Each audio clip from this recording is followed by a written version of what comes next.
Welcome to Watch Symposium live streams. I'm Austin. Thank you for tuning in. And we've got a very special guest today, good friend of mine living in Amsterdam, Guido. It looks like there's one person watching, and I think it's Guido, but hopefully more people will jump on. And yeah, we got 4 people. So, all right, JMB is here. Austin, great to see you. Good to see you too, man. And or woman. And yeah, let's add Guido to the stream. All right, Guido, how are you, man? Let's see, which is a good Hey, configuration? I think this works. It's yeah, pretty this is good. better, I think. Let Yeah, me see if I can get a go back little and bit forth more between light. these. Yeah, this is about how good it gets. Fine, cool. Cool. All right, man. So yeah, welcome to the show. So you didn't know I had a live stream channel? No, I was just going to your channel, and I was like, Oh, okay. where's this announcement? And then I saw live stream channel. I was like, oh man, how could I have missed that? I'm So really yeah, glad you found I'm glad you found that. Yeah. All right. Well, cool. Well, subscribe. I got another subscriber. I'm working of my way course, to yeah. Subscribe, notify, excellent. I need about 200 more. So, yeah, Patreon. all that stuff. Yeah. All right, man. Well, okay. So let me just tell everyone a little bit about you. You live in Amsterdam, and you're a watch guy as well. You've been making watch videos. Oh, you got the good one on. That's the Seiko, right? We'll get Uh, into that. We'll get into that. That's the oh yeah, Seiko, yeah, right? sure, sure, Okay, sure, good, sure. good. Um, I wore that watch, and I love that watch. Okay, so yeah, he's been making watch videos since before I have, and Guido was a member of the infamous M7, was it? Yep, yep. The first M7, yeah. Now, The original. I don't think anybody knows what the M7 is. Do you want to give them like a recap of Yeah, what the M7 was?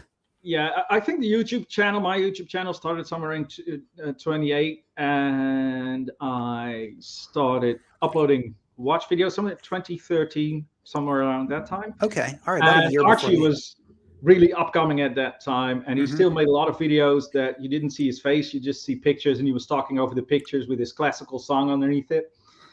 And at one Before point, my time, yeah. yeah, well, I got into contact with Adricos and everything, and at one point Archie was being a bit of a yeah, he was just trying to get into an argument with everyone. And we decided, you know what? And he just had a huge argument, I think, with John. So we decided, all right, we'll start the M7. 7 new watch channels who are gonna be opposite or next to Archie Luxury, trying to get as big as Archie Luxury. Okay, and that Uh, was John Suckerhorn. Just so everybody knows, because everybody might be like, John, yeah, which John are you talking about? So exactly. who was original an original member of So this you had John, elite yeah, you had John's. It exists only for 3 months. I think 3 maybe months? 25 Okay. videos in total were made. So it was John Suckerhorn, Uh-huh. Andy Hunter, Craig Teal Jones, Hmm. Hmm. Thomas Tom GXX double 100, X. Right, yeah. TGV, Okay, yeah. Austin, Mr. Crosby, and me. So that was the original 7, and the only one who actually made it pretty big Hmm. was TGV. Yeah, he did. And backstabbing his way up the ladder, It which is is still one of the most mysterious things. It's still not very clear what happened, because I got different information. What happened and why did it blow up was that at one point we were doing quite well, and at one point, Archie's the best in this. He uploaded a video saying there is a mole in the M7, and he just by what means ever, he got all the private emails that we were sending to each other. Archie mhm. got, I mean, you and I know was how like, he got him, right? yeah, probably via TGV, but Yeah, it's yeah, exactly. it's it's at the end of the day, it's also hearsay. I know things didn't go well, and I know that at one point I thought that I was doing it, and I was like, what kind of anything gain can I get from? I was so small as a channel. I was just as big as TGV. We both had like 100 Hmm. subscribers at that Hmm. time. But he puts a Wow. lot of effort in his videos, which I do not. So yeah, I can Yeah. imagine that he gets a lot more views. Oh, I mean, his videos are completely different. I mean, I remember seeing his videos back at that time. They were so boring. He was so dry. And I remember thinking, man, I mean, this guy's hurting. I mean, but he turned it around, and his videos are editing wise. I mean, they're pretty slick. You have to admit it. And that was an interesting time because everything was so kind of mom and pop. You know what I mean? It was so. It was there was a purity to it at the time. I mean, nobody was trying to make any money, and in fact, there was really not much money to be made. The super chats and stuff. But also before, what is it, like these Chinese companies that send the watches for free and the links and the Google ads and all the slick this and that, and this was go to Amazon link and pay me some all that stuff. Yeah, that wasn't there. People were actually doing it for the fun of it. And then you get stories that have half truths or a little bit added up just to make it more, more nice to listen to. But as soon as you go into the, send me a watch and I'll make a video of it, and can I keep it? It becomes a little bit, I don't know. I would definitely like, I think Jody from One More Watch, he does that pretty well. He gets all these watches sent to him and he says, listen, this video is sponsored by this brand. Exactly. I'm going to tell the honest truth, but still, that I'm keeping this watch because they send it to me. Well, I mean, it's a $25 watch. He gets good watches in, by the way, sometimes. Oh, does he? Yeah. Well, I mean, I guess now he's got like a couple 100,000, subs, but yeah. What was it? That Chinese company? I can't remember. Not AliExpress, but one of them. They reached out to me and they were like, okay, you can have so and so many dollars to choose stuff, and then what we want you to do is we need you to put the logo in the thumbnail in the corner. Right. And I was just like, this. And I was doing a lot of Rolex videos at the time, and so it just wouldn't have worked. It would have been a total sellout move.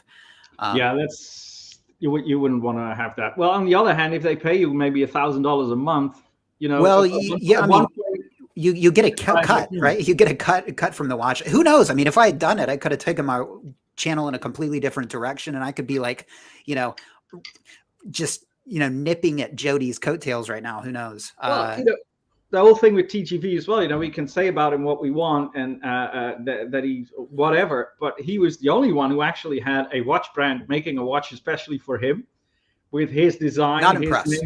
No, not impressed by that at all. Well, he probably contacted them. But the way it was done, I think getting the opportunity to do it. No.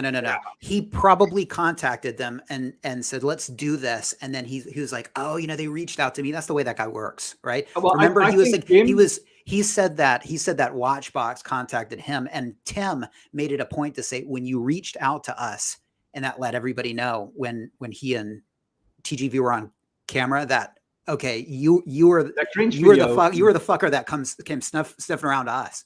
So that's the way he works. But yeah, I mean, right, it's kind of impressive, but okay, yeah, I see what you're saying. I mean, it's because of the network you have. The way I think that happened is because he's a bit Italian, and Squale, the brand, is in origin Italian. Right, it works like that. He has a certain love for it. And then it had some kind of a revive, and he endorsed the watch so much. And since he had so many views, he actually got a lot of people to buy that watch. And as a thank you, they said, man, you sold 5,000 of those Squales for us, which we otherwise probably wouldn't have sold this year. So design your own watch. We'll make 100 for you. I think that's... Again, I think he reached out to them. See, you're assuming that has happened. I'm saying it's probably better to assume that he reached out and said, this is what I want to do. Can you make 200 watches? And then he makes a video and says, oh, they reached out to me because I'm like, that he reframes it. But anyway, I will say, what was the name of his watch? His watch? Yeah. It was the Squale Lion Shark, I think it was. What do you think of the name of that? The Lion Shark. Leo Tiburon. I don't think it's a very good. I did like all the pictures coming up on social media about a shark head with the lion's tail on it and stuff, all these you've seen a lionfish. You should have named it Lionfish. That's what he should have named it, because a lionfish is a real fish and it's a badass fish. But Yeah, anyway. well, of course, he wanted to have the lion in there because it's Uh-huh. in his crest of the part of his family that is officially not his inheritance or Well, whatever. you'd I'll you'd leave get that it up with to John. you'd get it with the lionfish though. But he had to go too machismo. Oh, we can't have lionfish. We got to have lion shark, right? Shark. And then Yeah, it yeah, then yeah. it then it I'm becomes surprised kind he of didn't lame. call it the megalodon, something like that. Right, right. The lion Lion. megalodon. Okay. So I want to ask you about sort of the shift in your life. And Yeah. but before I do, okay, so you just finished your job recently, right? And you quit, and this was a new job that you never Yeah. really told us much about. Well, officially, this is my first day of being jobless, Okay. unemployed. I had already a week off because I just worked out through all the whole summer, so I had a lot of days still that I could have free time. So I took those. So my last day of work was last Tuesday, but this is Mhm. officially my first day of being unemployed. And in a few weeks' time, I'll have a few days where I'll be homeless, unemployed, with a big debt. That's what I'm going to do for Moving about two up. to 3 days in about 2 weeks. All right, we'll get into it because you have an interesting life plan. Man, Yeah. like pretty okay, we'll get into it. But can you tell us a little bit about this job? Because I think it related to watches, right? Yeah, it was the biggest. I'll probably be able to upload this video on my own channel, and maybe some of my ex-colleagues will see this. And if they see this later on, I apologize, but it was by far the worst location I ever worked. Oh, okay. All right. It I was was gonna I. say And that's the problem, it's like I did so much security work for such a long time that last year in October, November, mhm. I got the opportunity to work in a company that sells watches, distributes them, repairs them, marketing, everything with watches. So I was like, oh, that's fantastic. And I could do repairs, repairs, entrance, go to watchmakers and handle all the stuff, sending it back, getting all the paperwork done. And I'd have like watches in my hands every day, the whole day long. And I was like, Mhm. cool. So somebody sends in their Breitling and it needs a new pin somewhere. I'll go online, go into the Breitling shop, Ah. intranet Breitling, and ask them like, hey, do you have this pin for me? Send it to and then the watchmakers. So that would be great. And I started out at customer service, Mhm. and the problem was there were two women working in the customer service, and I never in my whole life have worked with two women who were, how do I say this nicely, human. They decided from the first moment, from the first day I was there, that they didn't want me there. Mhm. Okay. So the guy who I had to work with, he was a great guy. That was all going well with the parts and the management and the watch repairs. But the customer service, which I also had to learn, there were two women in their 50s, one early 60s, who really thought, I don't know. But the moment they saw me, they're like, oh no, he's got to go. So they did Wow. everything they could to make the work as hard as possible for me. And the problem was the manager went on holiday. They all went on holiday one by one. So they couldn't really train me on the job. So I had to do more or less my own training. Mhm. And at one point, I was just reading all kinds of old emails to find out what it actually is I should be doing and how you interact with the customers, the jewelers, the watch repair business, the big brands and everything. And I had 3 talks with my manager in the first 2 months, sitting him down and saying, hey, listen, I'd love to do this work, but I got the feeling I'm absolutely unwelcome. And it's the first time in my whole life. I've worked in 100 different places as a security guard. I've been Mhm. everywhere. And it's the first time that I just feel that they really don't want me here. So let me So ask you a little bit about the place. All right. So was this a retail shop that sold watches? no, this is like an import. So they import a lot of big fashion watch brands. I will not Uh-huh. name the brands, but it's brands like Armani, Okay. Diesel, Okay. that kind of stuff. Um, and they So do also repair work, but the repair work is for any watch. So there's truly watchmakers in one of their departments who can more or less, yeah, repair any watch. okay, so it wasn't like customers were coming there at all.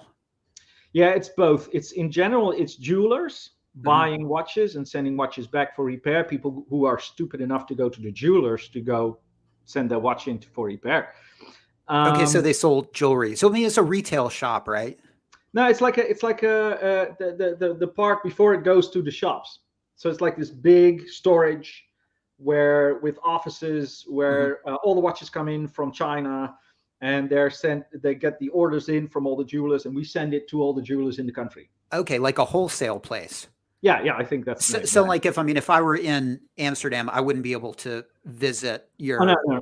You Okay, all go right. to the jeweler and you say, I want to have that watch. And if he doesn't have it, he orders it from the Interesting. wholesaler. Okay, wow. All right. But I was also doing the repairs. So that is possible for just a customer just to go online, go to that website and send his watch in. Okay. And bypass the whole jeweler, which saves you about 100% extra. Okay, that makes sense. So how big a company is it? Like how many employees total? It's one of the three biggest in Holland doing this, and I think they'll have about 100 employees in total. Okay. That's a bit of a guess, but I think around that. And it's a family company, and it has grown by just buying up other small companies that didn't do well, like a small watch repair. It didn't went. They bought that. There's a website where they sold a jewelry. They bought the website. You know, that kind of stuff. And they're like, I think they do Samsung smart watches as well. One of the only companies that are allowed to sell them wholesale, and a lot of work. Interesting, okay, very interesting. Yeah, I mean, it sounds like from what you're saying, it sounds like, for lack of a better word, it sounds like a lot of shitters. Oh, absolutely. Total shitters. Yeah. What was the best? What was the best watch that they had that was like, okay, anything that I would like there coming through there? I bought one. They don't know, but I bought one. I can show it to you. Because the problem was everybody who leaves there gets a watch, right? Okay. But I've been walking around there for 6 months saying I'd never wear this shit. So yeah, at the end of my job, they didn't give me a watch. They gave me a very nice though. They gave me a book with 11 camper routes throughout Europe. So that's gonna go with me. So this is one of their watches. Let's see if I can, which I think is decent. Okay, so that looks like Royal. Is that a Royal Oak copy of some sort? Royal Oakish, yeah. Okay, it's a bit hard to keep the DKNY.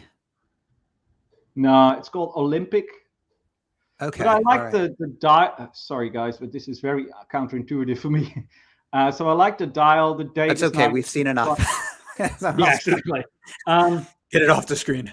Yeah, it's not like the best there is, right? So okay, all right. But some of it is good. It's got sapphire crystal, so that's a good thing. But you know, there's no screw down crown or screw down case back. I mean, it's not meant for that kind of stuff, right? It's no budget.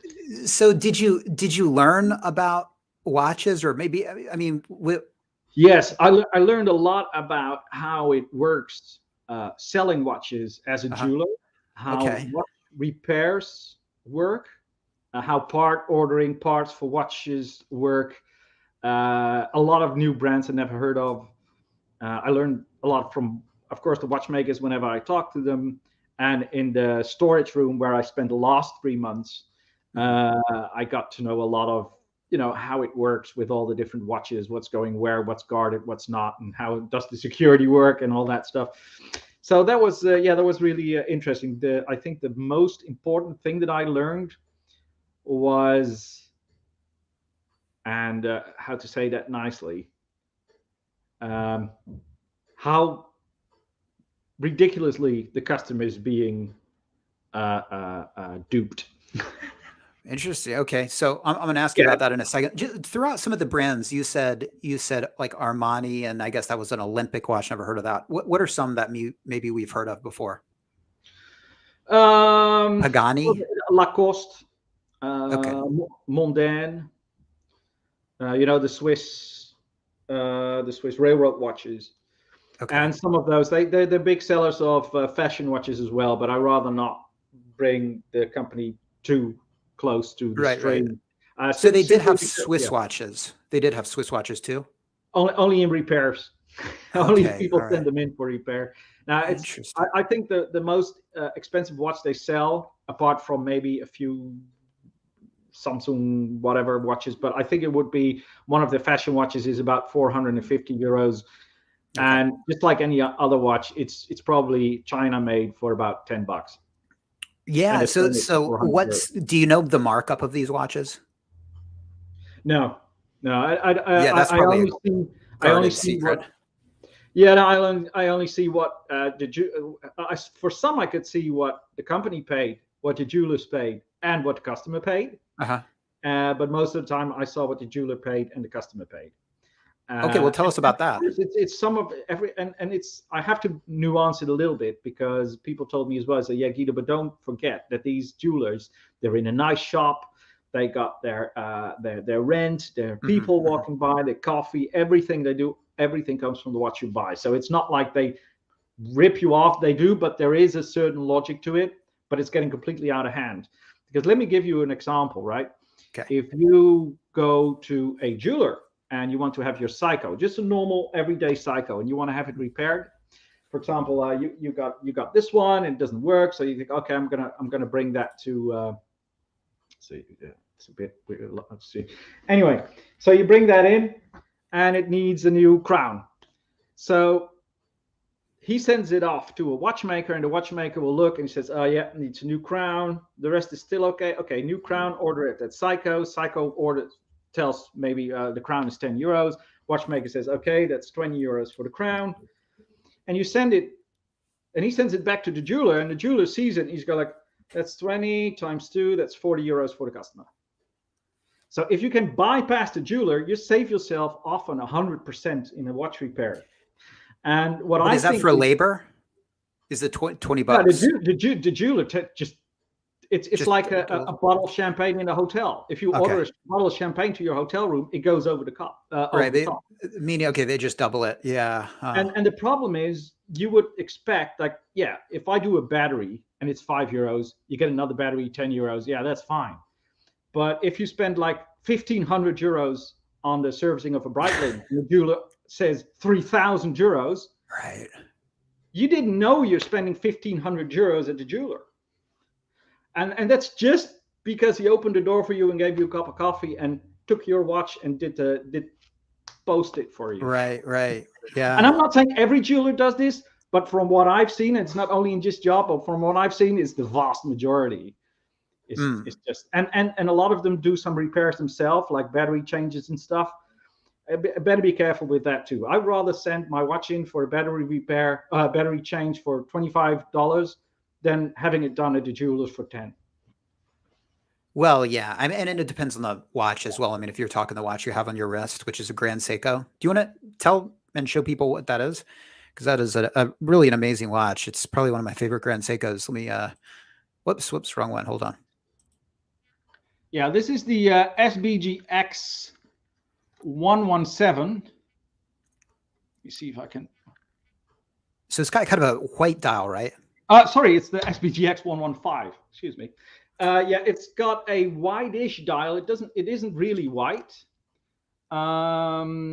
It's a fantastic watch. It's a 9F, so it's a coarse watch. And they only made them for a year or 2 years. They weren't really popular when they came out. But when I saw it, and I saw it on a video, a blog to watch by Ariel Adams, and I saw him talking about this watch, and I was instantly in love with this watch. It's the only time I really remember that I instantly loved the watch and like, I gotta have this watch. But then again, I just bought a 350 part 11 complicated Zenith El Primero. Can you give me the number again? I want to look it up. The El Primero. No, the Seiko. Oh, the SBGX 115. Yeah. And so I didn't have any money at the time, so I did a swap because there was one suddenly available in Holland, and I knew if I don't get it now, we'll probably never get it again. And I got it for the swap for the Zenith, and ever since it had 1 or 2 battery changes, and the price has gone to like 150, 200% of what I paid for it already. It's insane. for a Yeah, clock watch. they're hard to get. I mean, I every now and then I'll see if I can find that watch, and I It's only really a can't. chrono. There's one a chrono which cost I think 5,500 euros or something, which is interesting because when they weren't sold, they were going at the lowest point. I heard they were going for $1,900. 1900. Okay, so and you paid for about half that for it? Yeah, I paid 25 and I got $400 extra because I was turning in the Zenith, which was more complicated and more expensive. And I had that serviced by one of Holland's best watchmakers. So when I took the invoice and the repaired Zenith, I had like a complete watch for him to sell to somebody else. So that's why he wanted to do a swap as well. Okay. Yeah. Yeah. This is a hard watch to find. I mean, they make watches now like it, but not just like this. Yeah, I bought this watch. I've been looking for it for 2 years. I also made a video about it called Going Psycho over a Grand Seiko or something. Mhm. And that video was 2 years before I actually found one that I really wanted it, that I could find it, and I wanted it. And one day, and I more or less I gave up. And then I found it, and yeah, it's possible. And the funny thing is, it's always nice. Maybe you guys do that too. But you have a nice watch, a watch that you like, and you go on the internet to see, if you can find it, what other people say about it. Maybe you Reddit stuff or a horological website, and you look about what people think about it. This watch always gets a lot of kudos. Not by wearing it, but not many watches get kudos by wearing it. But in pictures and stuff, they're always like, "What's that?" It's that. And I always say, if they ask me what watch is it, they say, "Oh, it's a Seiko." I always say, "Oh, it's a Seiko." I never say it's a Grand Seiko. I just noticed it's double branded, so that's kind of cool. So if you were to get a modern one, the color would be a little bit different, but it would say Grand Seikos. I think the double branded Seikos, Grand Seikos, that is, are, I don't want to say they're collectible, but there's kind of something special. So they're sort of the end of an era when they're trying to sort of get away from their Seiko roots, and I think they're kind of cool like that. The battery. How long does the battery last? And not long. I think a year and a half or something. Wow, that's nothing. That's crazy. Maybe a year 2 and a years, half. but the movement only needs to service every 50 years. So true. Yeah. And you don't take it to Grand Seiko to have the battery changed out? Oh no, you can actually you can bring it to any jeweler if you want to, and they can switch the battery for you, no problem whatsoever. Yeah, so that's fantastic. That's good you can do that. I mean, knowing me, I probably wouldn't. I'd probably say like, I want a Seiko battery inside or something. I don't even know if they have Seiko batteries, but yeah. Well, there's all kinds of different batteries. I think a lot of them are generic, and yeah, that's fine. But I like I said, I always say it's a Seiko. I like when I'm wearing something that only someone who has a little bit of knowledge about it will know. For me, that's so much nicer than somebody goes like, "Oh, you're wearing," it's like, yeah. Cool. Yeah, that's the watch. When I was in Amsterdam and we changed watches, you had the Explorer 2 on your wrist, and this is the watch that I wore, and I really liked it. I liked it so much that when I came back to Japan, I kind of looked for it a little bit, and because you can't find it, it gives it that aura of specialness. It's sort of like the double branded Grand Seiko Snowflake. They're really hard to get, and the fact that you can't get them just makes it even better. The same thing with Rolex, right? Yeah, I think Grand Seiko didn't even make another white dialed black bezel diver. It's not in quartz anyway. And so you're saying the price went. I'm sorry, I interrupted. You go ahead and finish that thought. No, yeah, go ahead. Well, I was just going to say, and the prices are going up on that, or? Yeah, when I bought it, people were looking for it, but it wasn't very sought after then. I bought it in 2017, and ever since I got it, I see people looking for this watch. You type in SBGX 115, you get people who really don't like the font of the numbers on the bezel and stuff. But you get all kinds of people. But there's a big amount of people who are going like, "Wow, if I had that watch." So this is the watch. It's actually going today. This is the watch that's going to the bank. This is not going to me when I go traveling, of course. And I don't dare to leave this watch at friends' houses. I'm just like, for like $20 a month, you have a bank safe, and I'll leave it there together with the Pelagos, the Omega, and the rest can go to anybody close. Because if you want to see, it's a bit of a mess. Yep. Yeah. I want to ask you about that as well. Let me I'm seeing if there's one for sale on the net, and there's not in Japan. Yeah, So, only Chrono 24. There's actually fakes ones you can buy. Really? So, so you have to be careful. Nothing there. And let's try. Yeah, we'll try Chrono 24. Yeah, there's one on Chrono 24. I think one. And 117, the SBGX 117 is the same one, but then the old black one. I think as well that is a very underestimated watch as well. People are looking for this one, but if you can find the black one, I'll get it today for a good price. It's also a beautiful watch. Yeah, I like the white. I think the white is the one to have. It is the most special, quirky one. And this is the watch, and I know you're a Rolex fan, but if I ever go to a party where there's people wearing Pateks, Rolex, and all that stuff, and I know I'm not going to win at all, I'll probably put this one on because it's so out there. It's so 180 degrees that I probably can get away with it. It's a very respectable watch. Really cool. I like it a lot. And tell us, if you will, again, what you paid for it, if you don't mind sharing that. I paid, so secondhand, I paid for this 2,500 euros. Wow. All right. I mean, look at the price rise. So yeah, it's good buying. You watches as an investment, you buy the right watch. And at the end of the day, it's not about the value increase of the watch. It's who actually is willing to buy that. I see a lot of people having watches. Oh, this is worth 10,000 euros. And I'm going, yeah, but try to find someone who actually buy that 32 millimeter gold Patek from the 40s, So at the end of the day, rare, or like this one, this is probably my favorite watch, more or less. This is the Omega. Let me see if I can get this sharp. Yeah, that's what you wore to Jasper's place when we were there, right? Yeah, that's the Omega with the Dutch day. It says Zaterdag, which means Zaterdag, which is Saturday. Yeah, that's just, it needs a service, by the way, but that is a unique find from 1969. I'll never, just like this one, I'll probably never find one again, which is fine. Yeah, that's definitely what I hold on to. I mean, it's hard to make money. Well, I don't know if it's hard to make money, but I guess it depends on how low you buy it for. But it's hard to find investment pieces among Grand Seiko, in my opinion. And so it's good that you did. Cool. I've got. Go ahead. No, I see a lot of people talk about investment in watches, and if anything became clear to me, if you want to make money, you got to invest into property. Real estate. That's the only way you're going to get a lot of money in a very short amount of time. Yeah, but if you make 2,000 euros with a Rolex or a Tudor or a Breitling every year, increase in price. I know, but half of us just tell ourselves that because it makes us feel better about spending the money on the watch. But it's really, I mean, that's a whole nother topic. But anyway, I mean, there's a lot of romance involved in watch collecting. Exactly. Yeah. And if you can back it with like, well, it's money well spent. I mean, there's no reason not to do it.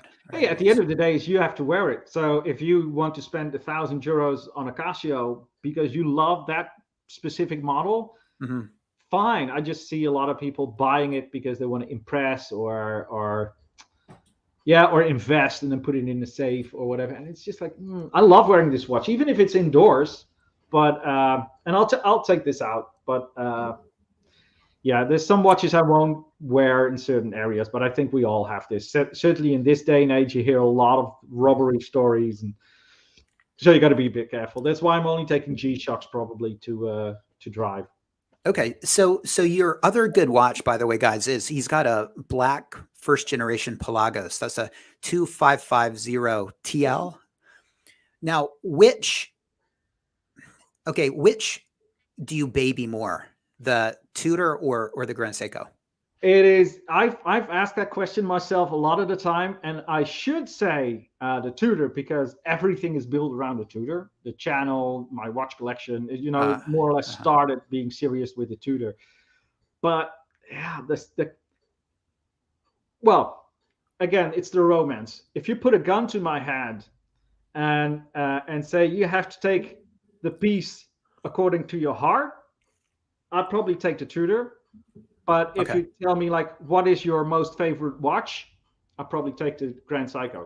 Well, I think that's a little bit more special. right? That Grand Seiko. Yeah. Well, So. I made a mistake once of, well, not. I had a watch when I was very small. It was a Seiko 5. I lost it or it broke or whatever, and I found it again, and I was like, "Oh, cool! That's my old Seiko." So I paid 75 euros, had that new old stock Seiko coming in, and I was so eager, and I was wearing it, and it was like, "Yeah, I like it, but it's not that particular Seiko." And I think I have that. If I ever sell the Tudor, if I'd buy it back, it wouldn't be that Tudor that I bought. If I ever sell this, I'd happily buy this one back if I could. But I wouldn't re-buy the Tudor because it wouldn't be the same one for me. Yeah. So, hey, Rancher's here, but Rancher, I'm going to let people on a little bit later. So when we get to the question, you guys can jump on. Don is here as well, isn't he? No, he just a Rancher so far, but I don't want to be rude. Like, he's welcome on, but just a little bit later, I want to finish my little interview. Sure. Right? Do this one-on-one thing. Okay, so now part of your channel, I don't know how much of a shtick it is. Like, do you hate Rolex? Yeah, it's a bit of a game. It's a bit of a shtick as well. That's what I guessed, right? And the funny thing is, I don't know why, but I always say I don't hate Rolex. I think in every video that I talk about Rolex, I say I don't hate Rolex, but that goes by because then I go onto a rampage on the brand. But yeah, and in general, it all comes down to I love the people who genuinely appreciate, wear, buy, collect, and know everything about Rolex, like you, Jasper, and all the other people that fly.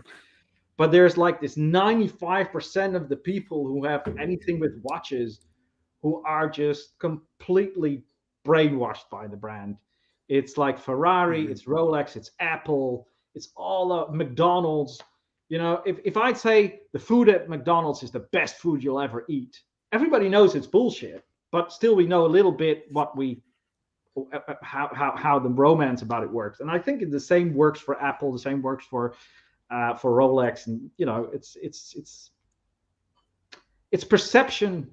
And the great thing about Rolex, it does have a good essence because there's a hardcore of people who know and really appreciate the brand.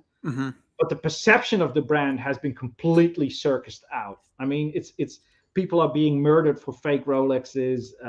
People are paying 100,000 euros for a red dot behind it. It becomes, and I can't imagine if you're a romanticist and that brand is everything for you, fine. But I feel there are so many people who don't know anything about Rolex who suddenly start shouting out reference numbers. And it's just like, oh God. Guilty as charged. I don't know any reference numbers. So I will say, oh yeah, the 11345, you know, just to, yeah. That's not a real one. That's not a real one. No, I call it the Rolex reference reach around. Yeah. All right. I'm good at that. Yeah, it's there are certainly, look, I guess for some people, I could be like a cringy Rolex fanboy. In fact, I know for a fact I am because they get on my channel and pop comments in the comment section. But for me, it's the people that don't know much about the watch. They just know about the hype. They're chasing the hype and they got to have that hype. That's what I hate about it. And, you know, I think there's a difference between the modern Rolexes and maybe the older Rolexes. I think there's a little bit more, the people that are attracted to the older Rolex watches, in my opinion, are just a little bit more of the purist. They often don't love the new Rolexes either. Right. Like, yeah. I mean, I've come around just, yeah. I don't know that I don't like them as much as the older ones, but it's sort of like listening to Led Zeppelin for 3 years. And after a while you're like, okay, I love Led Zeppelin, but like, I got to move on to something else. And then you start revisiting things, and those things very well maybe more of the modern pieces.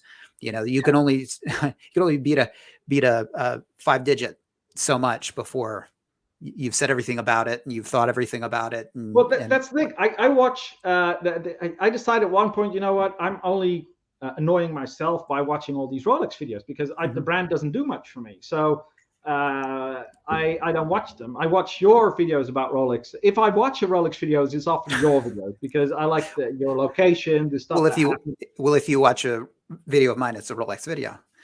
Yeah. So that's the Rolex videos I watch. But ever since I decided not to watch Rolex related videos anymore, Hmm. The amount of time I got left just watching other watch videos on YouTube and doing stuff is amazing. I mean, if I see a live show by Archie coming by, if I'm looking through the wall on my YouTube page, and I think, oh, Archie's live, and I go on, and it's sort of like, yeah, well, if you got a Batman, you got to have. I was like, oh God, there we go again. So it's like this. I know the story more or less verbatim, Uh, and I don't even like the brand that much. yeah, a big part of it, and maybe this is what you don't like about it, but what I love about it is I love the soap opera of the gray market. And I mean, it makes things so interesting. We bitch about it, but it gives us something to bitch about, and it gives, it would be so boring if you could buy all of these Rolex watches at the store. It'd be like, okay, great. You got a Daytona, and like, I don't really like the Daytona style, but I tried it on. It's all right. And that's it. But it's like, there's the chase, there's the gray market. They're the villains,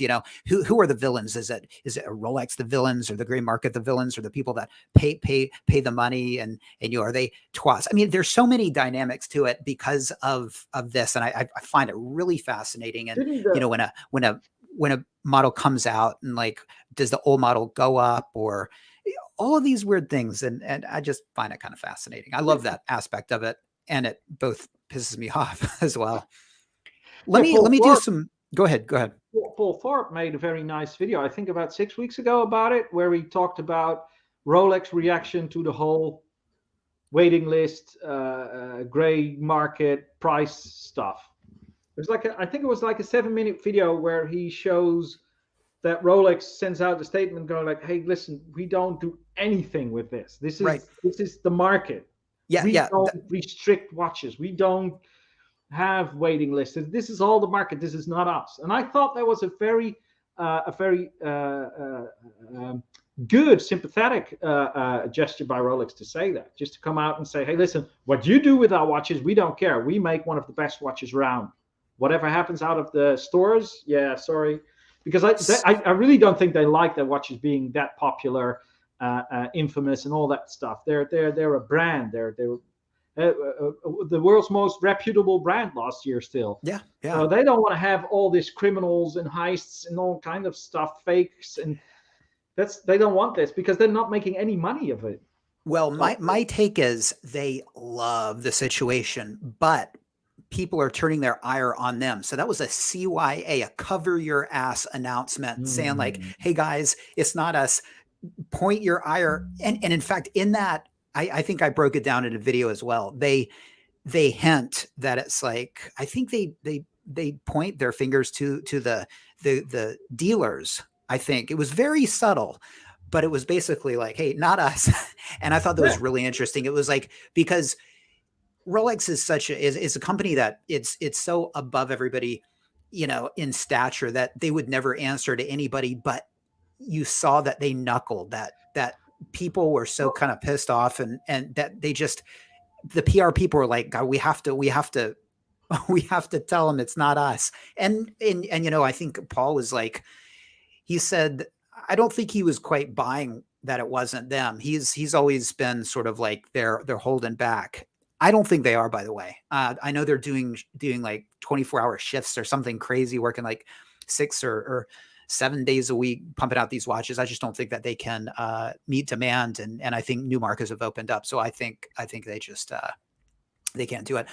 Let me ask you some Rolex related kind of questions. Okay, so these are just some short questions that I had. Okay, before we do, actually, Gundog has an interesting question here. He says, no, it was back up here, I think.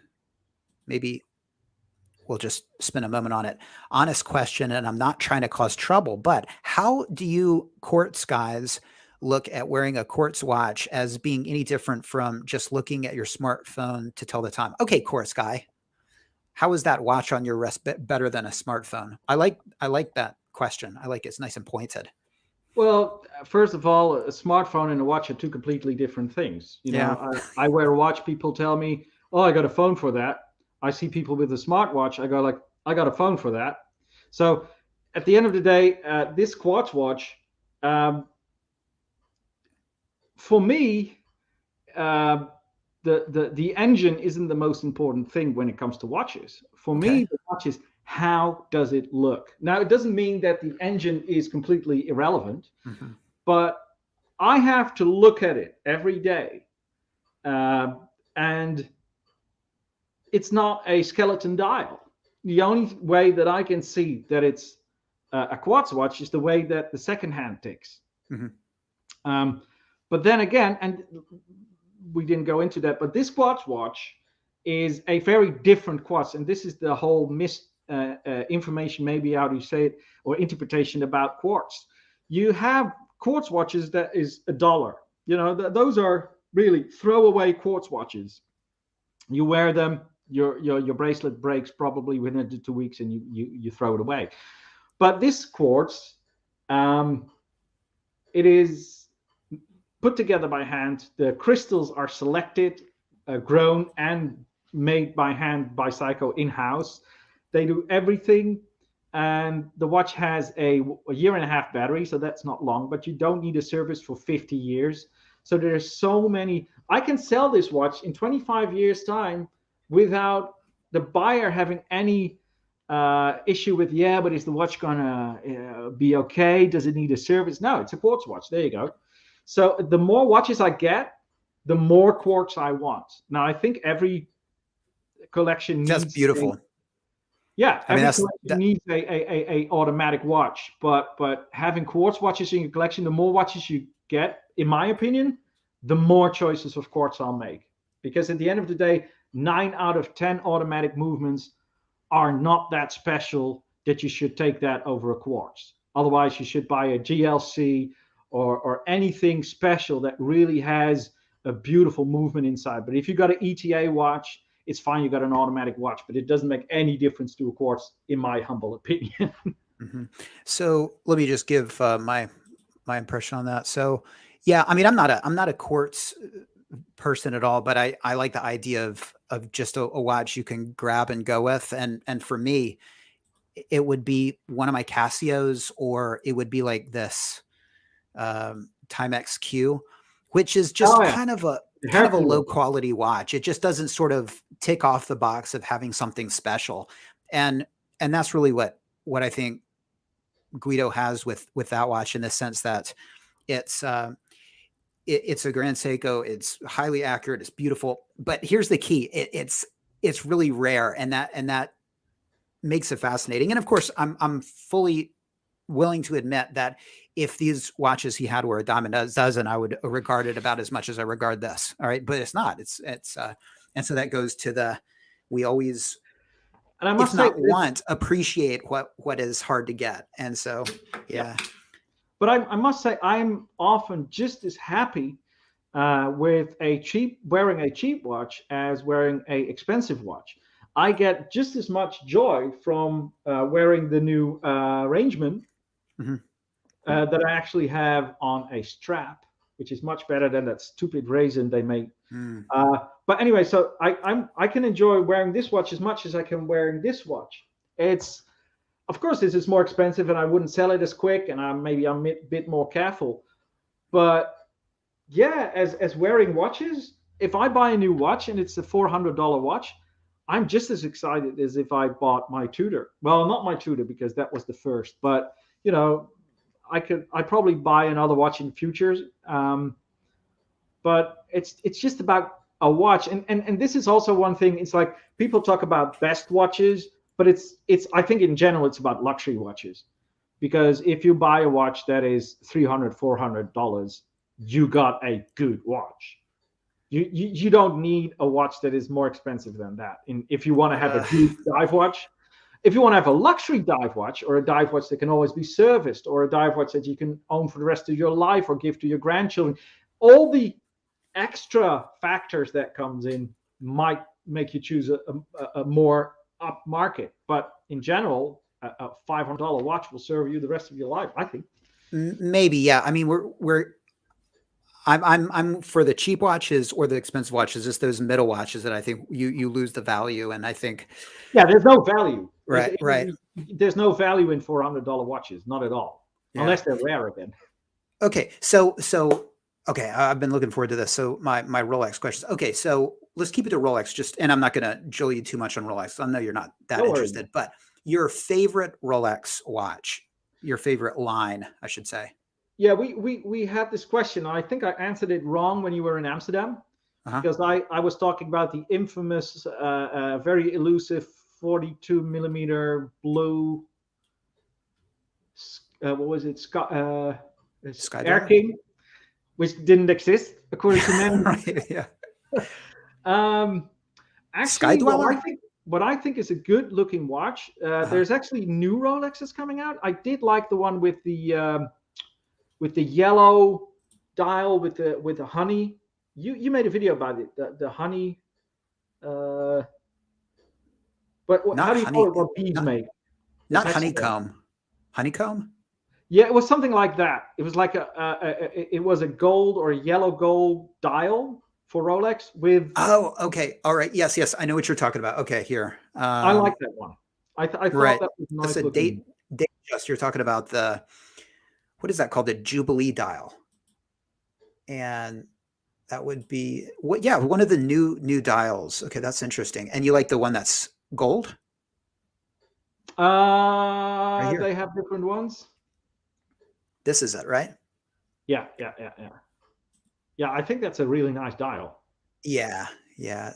That I don't like the dial with the plants on it. I think that was a bit nice try, but I didn't. But I think this is a really nice looking dial. Yeah. yeah, the palm motif dial. I've got to say that I wasn't right. I wasn't a fan of it at first, and then I kind of came around to it, and then I realized that the price they're going for 10,000 over retail here. Wow. And so, right, and so yeah. It's one of those watches that I think if it were a lemon, I'd be like, yeah, I can kind of understand why people don't want it. But now because it's going for so much, it sort of makes me want to appreciate it a little bit more. But honestly, I don't like it as much as. And there's another one I like though. I haven't seen that one. I hadn't seen that one before. But there's the GMT root beer. So that's the brown, the chocolate brown. Here, before we look at that, let me just show you another. Now, this Jubilee dial is a little bit the pattern is too repetitive for me, but like the dial, hate the bracelet. Okay, now I don't like on two-tone watches. I don't like the fluted bezel, and so I like this a little bit more. And then I think it looks a little bit more masculine if you have the oyster bracelet. Now, by the way, in general, oyster or Jubilee? That was another question I had. Which do you like more? I'm guessing oyster. Yes, 100% oyster. Okay. All right. So I wouldn't wear the Jubilee on my G-Shock. I don't like it. Here it is. Now, I think this is a really cool configuration, and I'm really surprised that I like it. But what do you think of this style? Yeah, it's still the palm motif. It is. But it's yeah. Then I would take it in green because it's the really? palm motif, so it's playful. Okay. But yeah, I like the way you have it now, and if you have it with that other dial, if that will be a watch. And the 36, I think I'd love to have a smaller watch. I never took the time to buy a smaller watch, and actually, I think the next watch I'm going to buy is going to be like a 36 or a 37, maximum 38 millimeter watch. Probably a dresser. But by the way, when it comes to the 36 millimeter Datejust, I like the 36 millimeter size. Yeah, exactly. Let's see. Let's go back to this. Talking about the green palm motif dial, I got to say, because it's a 36 millimeter watch, I think it's a little bit effeminate. I think it's a little bit girly looking. Yeah, it's small and it's playful. Yeah, it's a little bit not very masculine, right? Right. So, I mean, again, I like it. How can you disrespect a watch that's going for 10 grand over retail? And I mean, it's one of those watches. If you were to walk into an authorized dealer and see it, you'd probably, if you wanted to make a buck, you'd definitely get it. You could make $5,000, if not more, here in Japan just by flipping it. But wearing it after a while, I don't know. Which is funny that I say that, because I think that typically in the past, I used to think that two-tone watches were more feminine than all steel. Yet this, to me, I don't know, there's just something kind of feminine about it, I think. But anyway, I still kind of like it, but a lot of my liking it has to do with what it's going for. And at the end of the day, if it goes 10,000 over retail and you can buy it because you can make a buck, I think that's a smart move. But personally, I don't think it has anything to do with watches. It's about making money, and I think there's a lot of, that's why I always had my channel also unmonetized. It was pure of the watches and never about money. But yeah, we'll talk about it later. My plans for the future, I'll probably get my channel monetized in one way or the other. So that's you should. I always thought that was kind of weird self-handicapping on your part, because you wouldn't monetize and you'd also make it like for adults only. It's like, what are you doing, man? Don't you want viewers? Well, the thing is, I can swear. I don't have to justify people why I'm not uploading and all the stuff. You know, if you get people who send you monthly something, and yeah, I could just swear, have fun, and you know, if you got 200 views on a video, you're not going to make a buck anyway. Yeah. But that's probably going to change when I go travel, because there's a lot of more people interested in travel than in watches. Okay. All right. The other watch that you brought up was this, and look, I love GMTs, you know that, and this is such a cool two-tone GMT. This is the root beer? This is the root beer. Yeah. Yeah. This is the black dial, or is the brown dial? Oh, let's see. If you want the brown dial, let's see. Brown dial is so much nicer. I think that might be the solid rose gold. Yeah, I think it's the solid. I gotta know. I think it's the solid rose gold. But I'm pretty sure it's black. Root beer. You can tell me the reference. Yeah. Well, I mean, and you can tell I very rarely look at the solid gold watches, because I thought there was a brown dial version. But I think this is it. I think maybe the bezel's a little bit different. Am I again saying Rolexes that don't exist? I'll put it in the comments which one I mean. I'll put a reference in the comments after the video. By the way, he's probably going to watch this video. John got this watch recently, and he sent me an email about it. So congratulations, John. He sent me some awesome. You don't know John, and I don't want to say his last name, but I thought Sakahorn. I said, what's Sakahorn doing with a root beer Rolex? No, I think he's got a few.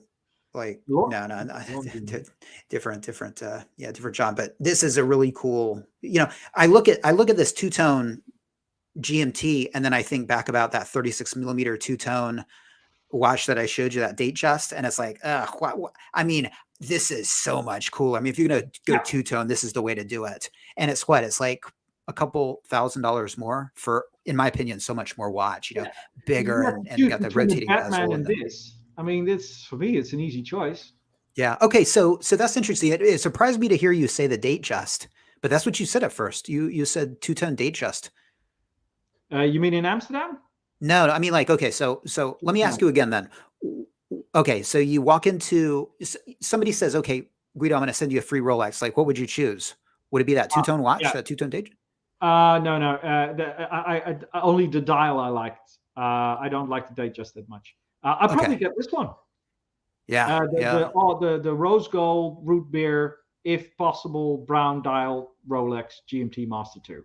Yeah. Well, you'd have to settle for, okay. Well, if it's the pre-ceramic, you can get the brown dial. Then it's that one.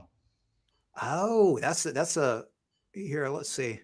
I mean, there's always somebody here who knows which one it is. I have no idea, but that's the great thing about YouTube. People watching and they're telling you what you're looking for. You're talking about now this is completely different. It's like vintage, but this is like the old root beer. This is what you're talking about, right? Yeah, I think that's the one. Yeah. It's hard to believe that I'd have to see it in real life. I mean, I always have difficulties with these. I'm always like, is this a picture or a drawing? You know, it's always hard to see. It's a wrist shot. Picture pre-ceramic, but it's hard to believe. Like when you say pre-ceramic root beer, I mean, this to me is just so different than this, you know. This is such a great modern interpretation. In fact, I don't want to say it's better in my opinion than this, because it's not, but there's something kind of retro cool, almost so uncool that it's cool, this one. Whereas this one there's no uncoolness about it. It's totally cool in my opinion. Whereas if you're talking the other, like the the steel pre-ceramics versus the steel ceramics. I think is kind of debatable which you like. I don't think there's anyone that's really cooler than the other. But anyway, yeah, So I'm sending you a picture of the watch that I mean now on your phone. Okay. I wouldn't know how to put that on here, but that's the one. So it has the black dial, and it's the rose gold, pink rose gold with dark, brown underneath and the black. Yeah. That's this one. That's the other one. Right. I like this one, but I think the other, yeah. Yeah. So you like the solid gold with, and it's a black dial, just to clarify. Yeah, if it's got to be Rolex or Cartier, you might as well go gold. Okay, that's interesting. All right. Cool. Okay, well, let's shift and talk about your life, because this is like one of the main things I wanted to talk. I mean, we're shifting, guys, real quick because yeah. Okay, so basically, if I can sum up, just catch everybody up to speed. Essentially, what happened is your cat died. Sorry to hear that, by the way. And you're ready to travel now. Am I right? And you couldn't do what you were going to do before your cat passed away. Yeah, I always said, as long as the cat is with me, it's my responsibility. So I will not move, or I will not go travel, because traveling with a cat, I don't really believe in that. Yeah, if the cat wasn't raised, traveled. Sure. So what's going to happen? You're going to be at a gas station. Cat runs out, you lose your cat. So I don't want to have that happen. No, well, there's a few things. Financially, things were not going that well. The job I took at the watch company as well, they had to teach me a lot. So there was a lot of investment. So they said, listen, Guido, you're going to make good money, but the first year we're going to teach you so much that it actually costs us money to hire you. So your salary is not going to be at the level you might was used to. And I was like, you know what? That's okay. I'm going to work 45 hours a week. I'm going to make more hours. I'm going to be okay. I'm going to do work that I love, and I'll make the rest work. But then, of course, I had the huge, how do you say? It was such a crash. I was really looking so much forward to this job, and I was eager to do it, and I was full enthusiasm, 200%. And after 5 days, like, it's a big fiasco. It's such a disillusion. That's the word I was looking for. And it might sound weird, but it hit me hard. The disillusion of the job just absolutely not being, and it's especially because it was personal. So it wasn't really job related. So there's two women? Yeah. Oh, they decide. And I told the boss as well at one point, I said, you don't realize that they are deciding who stays and leaves in this department. Because before me, there was another girl, and she was there for half a year as well, and she was sacked. And they had all kinds of nasty things to say about her. And I was like, So I looked some old emails from this girl, started reading it, looked her up online, didn't contact her, just have a general idea what kind of person she was. She was very professional. I think what happens if somebody comes in who is really eager and wants to take it up a notch to the next level, like with customer service, being extra friendly, starting new ideas. They were so rusted in their place that any new enthusiastic thing was such a threat to them that they're just keeping everyone out. So I told the boss, I said, listen, I had a job interview with you. You hired me, but they're deciding if I stay. Just saying. And they were both about 50 years old? Yeah, one was early 60s. The other one is around 55. And I always have nicknames for people who I don't like or I love, one of the two. And for them, I had a nickname immediately, but those are from Dutch television programs, so that wouldn't make any sense for you. But really, these two women, it was. And I noticed it like the first 2 days, you get the first break. So, okay, let's have a coffee. Yeah, we're going outside. We're standing on the parking lot because one of the ladies wants to smoke. So there's 3 people standing in a parking lot looking at the ground and one smoking. And that's the rule, and you can't change it. And it's, for me, all that stuff together. And I never had people saying things to me like they said to me in those first months. And it made me realize one thing. And if I can reach anyone watching this, is don't ever make the mistake of having a job and no money. Always have 3,000 to 5,000 euros or dollars ready if you got a job. If you don't, if you have, it doesn't matter. Always have it in the back of your hand, because if you're in a position that you can't negotiate, I had to endure all this harassment because I couldn't quit. Yeah, that's called fuck you money. There's real fuck you money where you're so mented you can tell anybody in the world to fuck you, and then there's sort of like temporary fuck you money. And right, I'll get 3 months, I'll get another job money. Right, exactly. Money.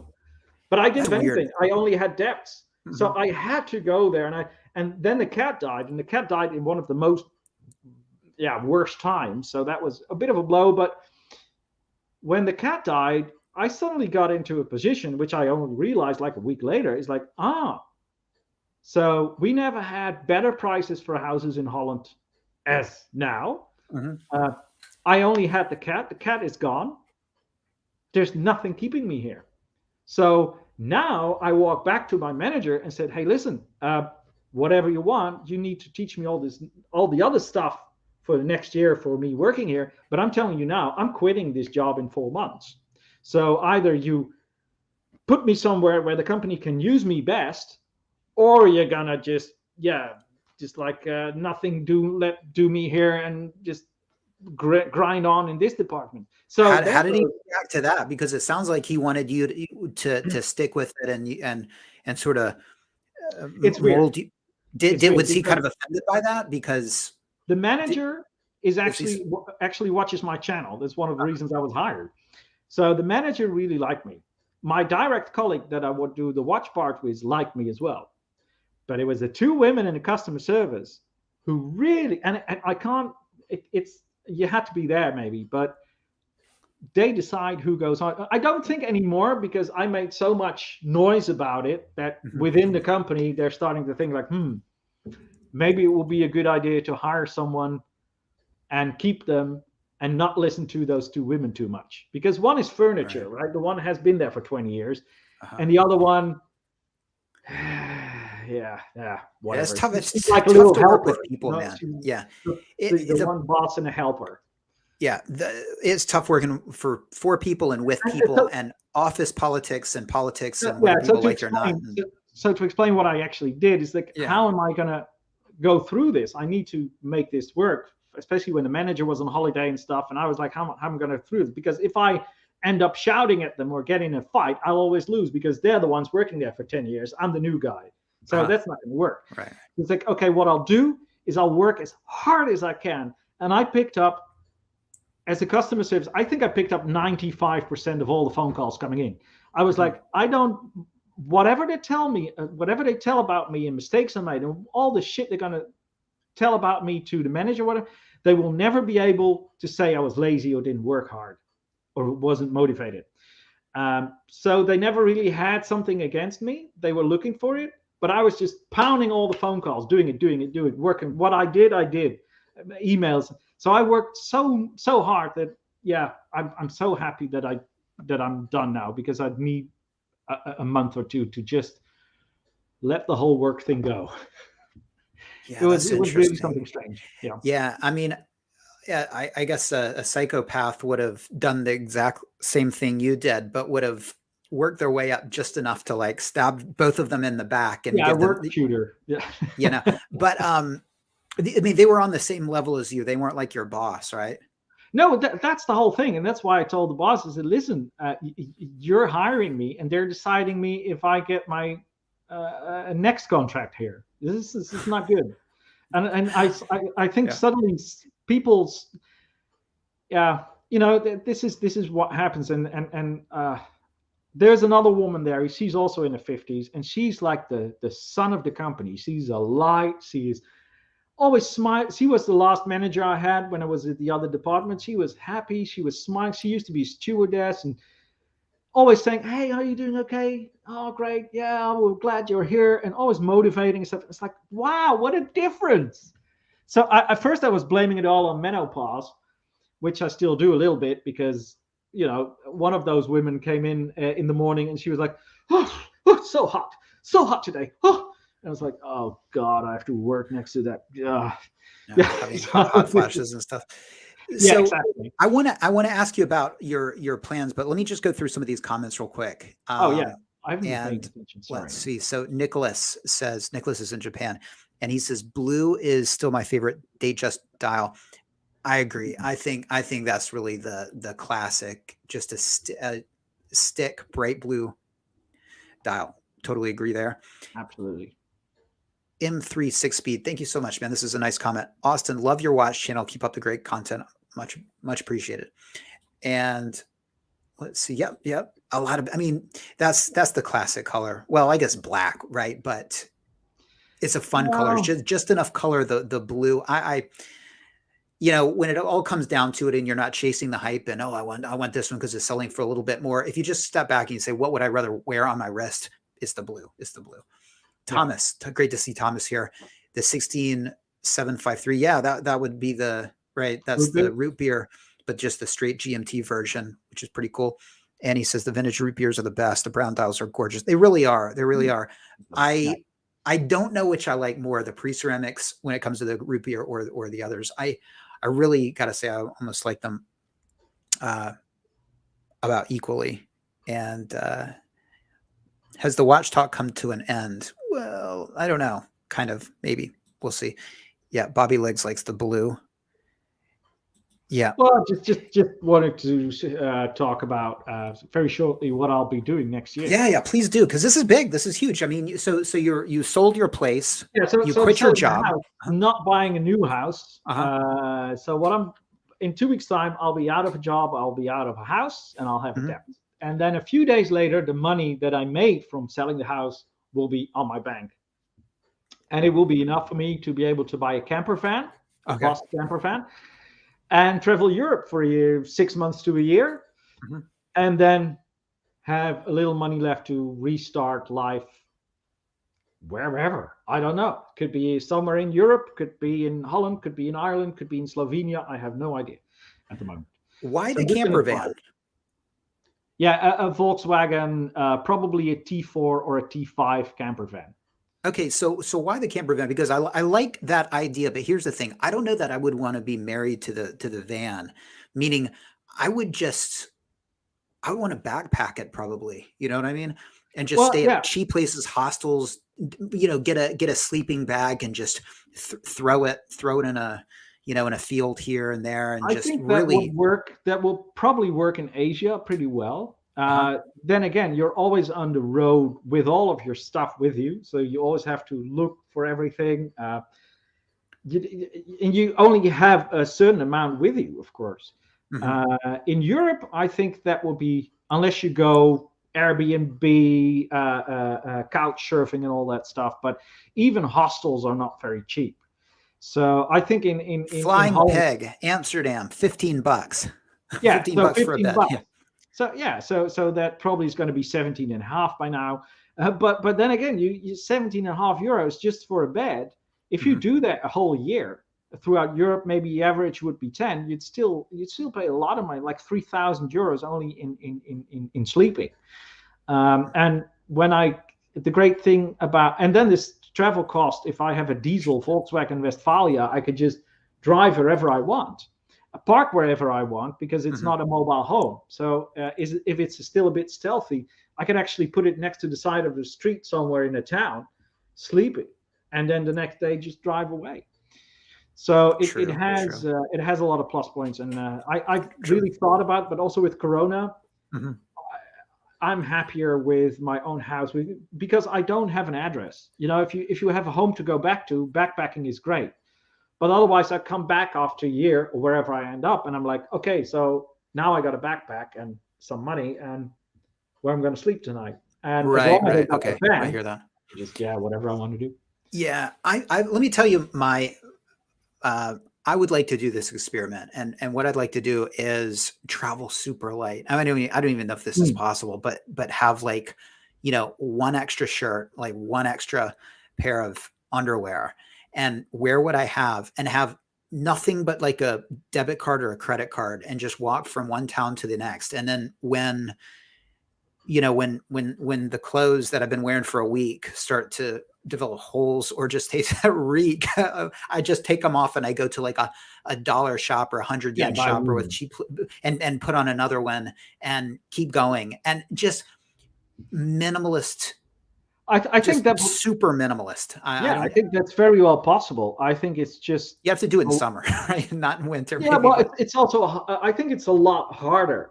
So you really have to be a well-traveled traveler to be able to say, oh, I'm just going to take the shirt on my back, a bank card, and I'm going to walk. It's one of the most adventuristic things to do. But I've done that. Well, not the same, but I lived in Caracas in South America for 1 year in 1998. And that was like a jump in the deep end as well. And I'm doing it again now. And I know that for me, this is already quite a big jump, having a van and living in a van, not having an address anymore. Then really walking from town to town and rely on the niceness of people and all that stuff. That can be very hard. And I a lot of respect for the people who do that or go cycling across the world or something. It's like, wow. Right. And you're right. I mean, if there's here's the thing, in my mind, I'm like, how, my vision, I mean, how bad is it? I've got the credit card. I mean, if shit goes south, I can just dial up my wife. Hey, I'm coming home now. Well, that's the thing. But that's the big difference. You can dial your wife, say, come home. If I'm somewhere and I'm fucked, I'm fucked. Yeah, I can't go home. Exactly. Yeah. It's just a bus. All right. So you're going to, what countries are you going to hit? Well, I actually made a very rude map at the moment. I'm going to a little town in Germany first because it's called Villingen. It's a German town that I spent the last family holiday with my brother and my sister and the whole family. That was like 1986 or something. Both of my parents are not here anymore. So I thought it would be nice to have this kind of nostalgic walk around that little village. And from there on straight to northern Spain, Basque country. From what I've seen, northern Spain is as beautiful as Scotland, but then without the rain. I was like, that sounds interesting.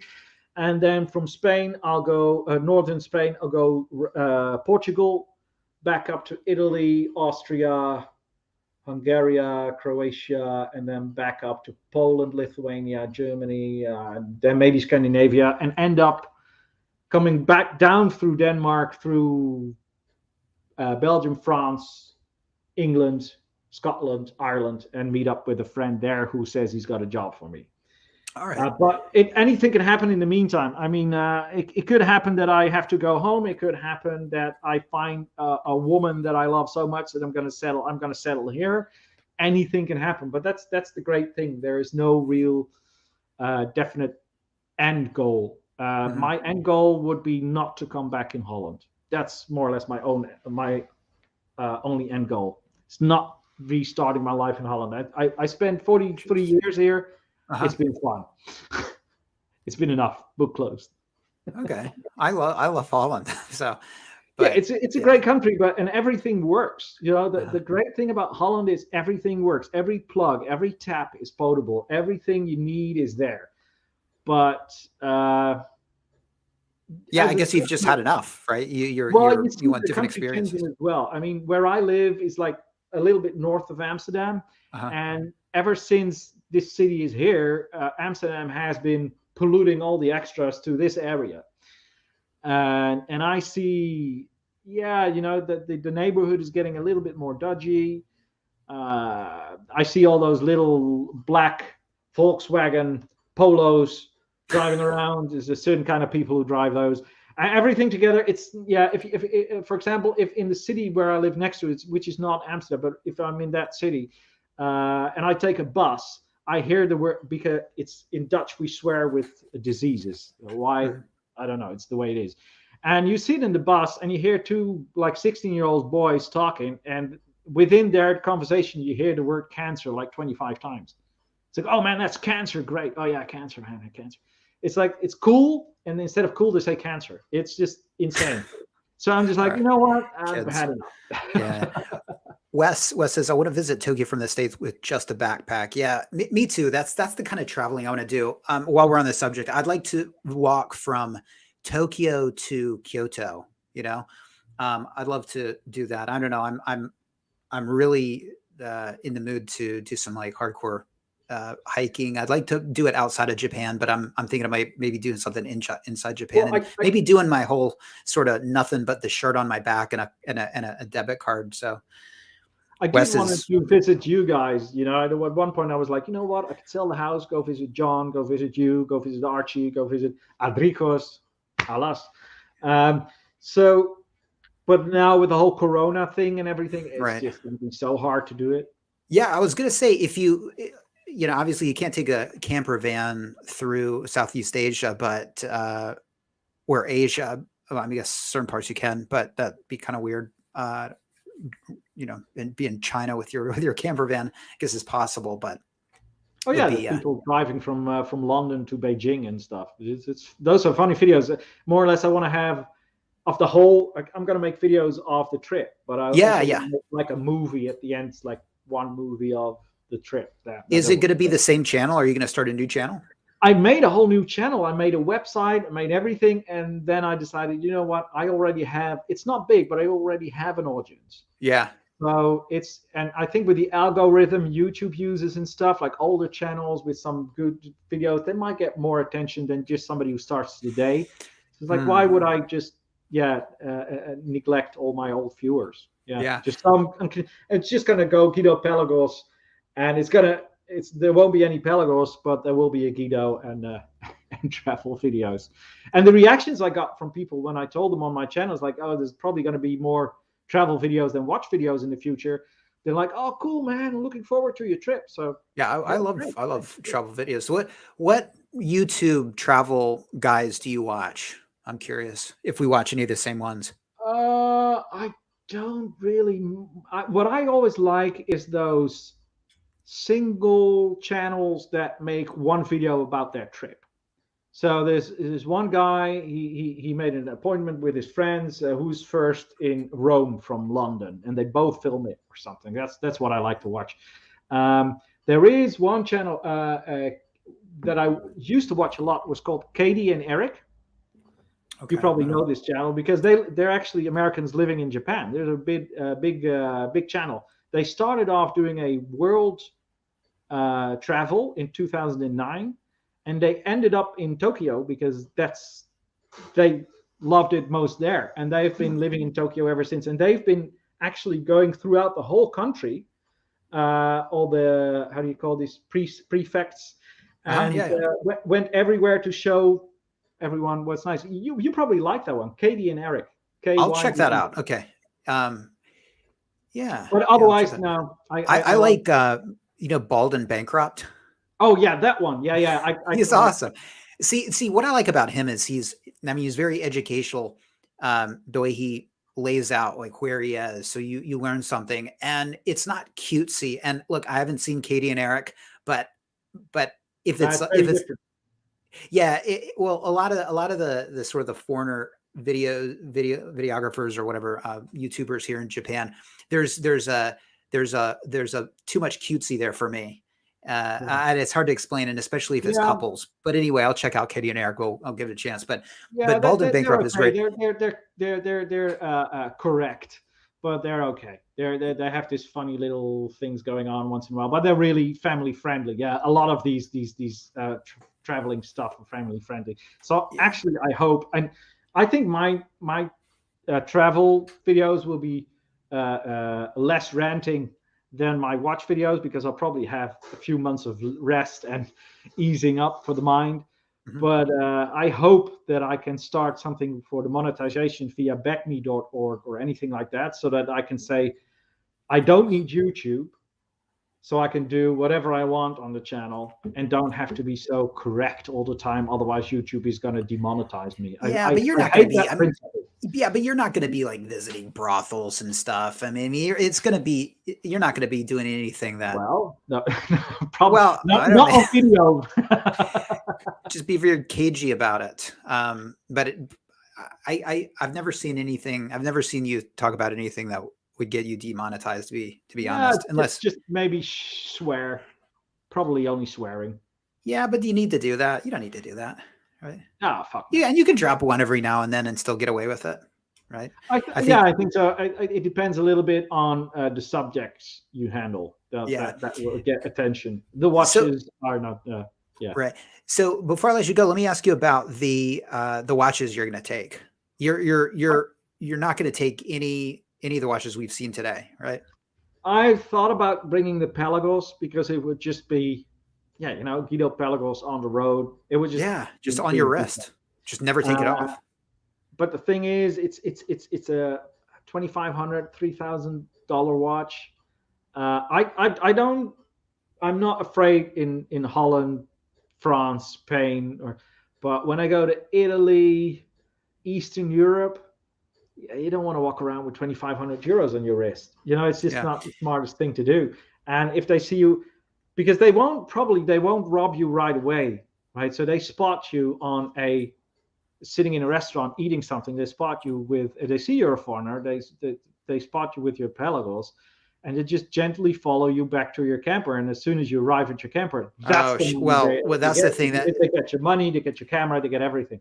Right. Well, if you're in if you're in a camper and you're surrounded by like a couple guys, that could be scary. The thing is, you probably would be okay, but it would just cause you stress and it would like ruin your trip. So sometimes it's better just to have a watch that you just don't. It's like somebody's not going to follow you over it, and if they do, you just hand it to them and say, "Here, take the fucking watch." It's like worthless. So I got 3 watches. I'm probably going to bring around 4 to 5 watches, depending a little bit. But the 3 watches that are definitely going with me are the Mudmaster. Okay, here, let me. Okay, that looks like it's got a lot of tools on it. Yeah, that's the original Mudmaster. It has, all the G-Shock components in there. Then the new one that I especially bought for the trip is the Rangeman, the original Rangeman G-Shock. I had the 2nd generation Rangeman, the big 6-centimeter Rangeman, which I managed to break with my hands in Madrid. It was a horrible watch. Whatever. Never. I know that story. You got so pissed off with it, you chucked it or something. Yeah. Yeah, I threw it against the floor. And for everybody who uses J's and K's adapters, they work, but they're not making your G-Shock any more durable. They're actually making your G-Shock more fragile. So they're great if you just use it for everyday work. You can just use it as a G-Shock. But if you're really like a fireman or a ranger or anything that you really have to rely on your watch, never, ever get any J's and K's adapters.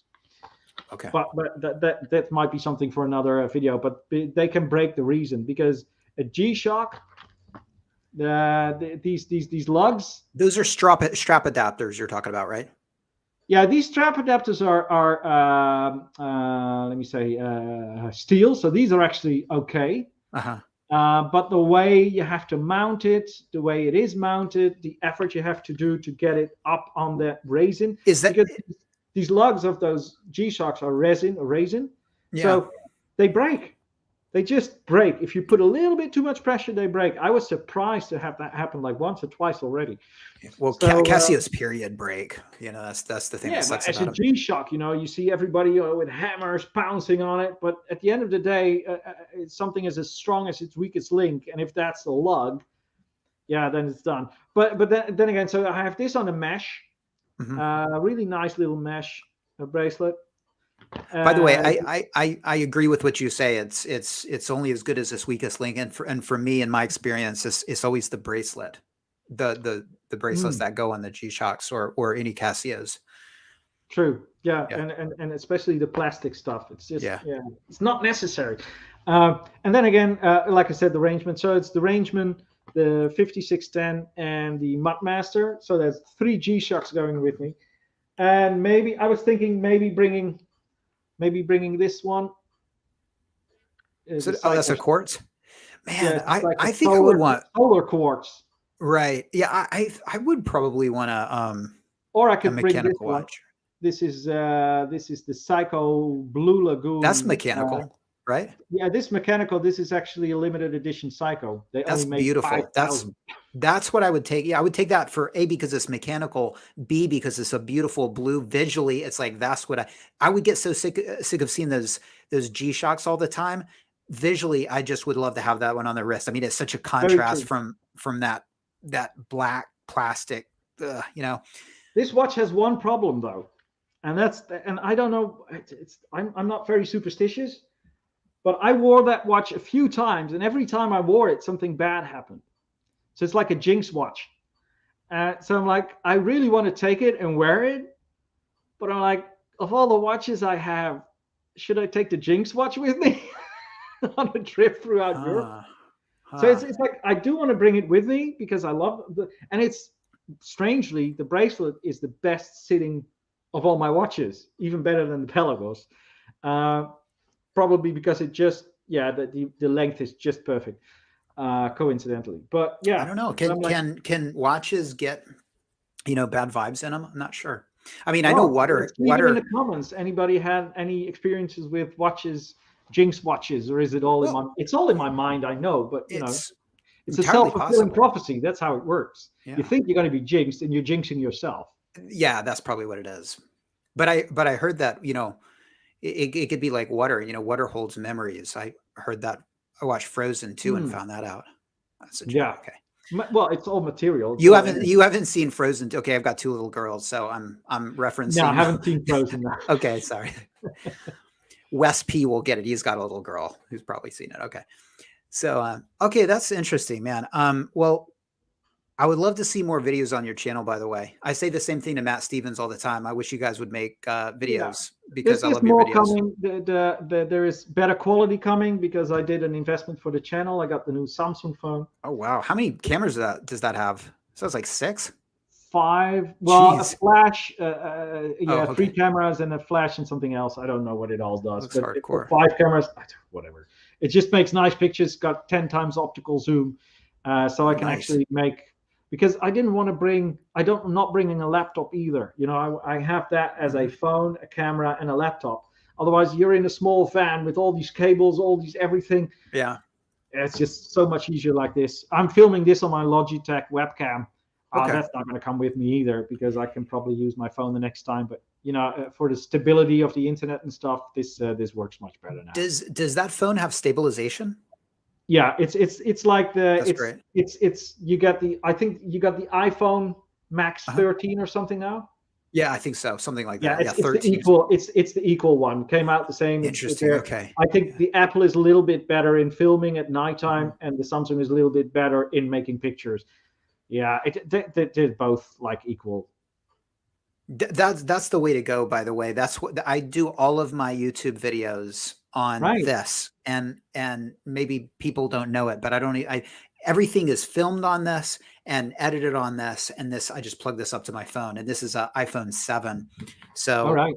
Yeah, one of these days I want to get either the 13 or the 4. I want to upgrade. I think it's about time, and once I do, I think I'm going to get a better connection. I'll probably be able to do live shows out and about in Tokyo with this. By the way, this is just a kind of a shitty case I've got, but it looks much better if I got there. Yeah, cool. This is where all the magic happens. I got, for example, because I want to do it a little bit old school as well. I want to travel a little bit old school in the sense that I'm not. I got preloaded navigation. I'm bringing a whole big. I can't show you because the camera is on it. A big camper book with all the camper places throughout Europe. So I'm going to go through there first, where I want to go. That one or that one or that one. Put a little cross next to it. And just use the maps to drive there. And if I can't find it, maybe then use the navigation. So it's like a world receiver. It's like, it's like it's not really old school because I'm doing YouTube videos and stuff, but I'm not going to get a Netflix a membership and all that stuff. I want to use as little data as I can. That's, And right. Well, and look, I mean, movies are nice and it's nice to like unwind and stuff like that. But if you're traveling, hopefully you can. Yeah, you're losing time. I mean, especially since I'm traveling alone, you're more approachable when you're alone, and you approach more people when you're alone. So I hope that within that year, I'm just going to meet loads and loads of people. And to everyone watching who lives in Europe, send me a line. I'm doing couch surfing as well, so I'm going to try and be as little time on camping sites as I can. If I can stay at people's houses or in their driveway with my van or anything like that, is a lot nicer than one camping after another camping. But we'll see what happens. I mean, I got a few places that I already can crash because I gave workshops throughout Europe. I still have a network in Europe. So they're all like, oh, you're going to come by? Oh, you're going to come to my place for a day. So hopefully I can, and I really admire how you do that, but hopefully I can get people into the shot and into the videos to do something with me instead of me just talking to the camera. Yeah. That's it's something I kind of would like to do as well.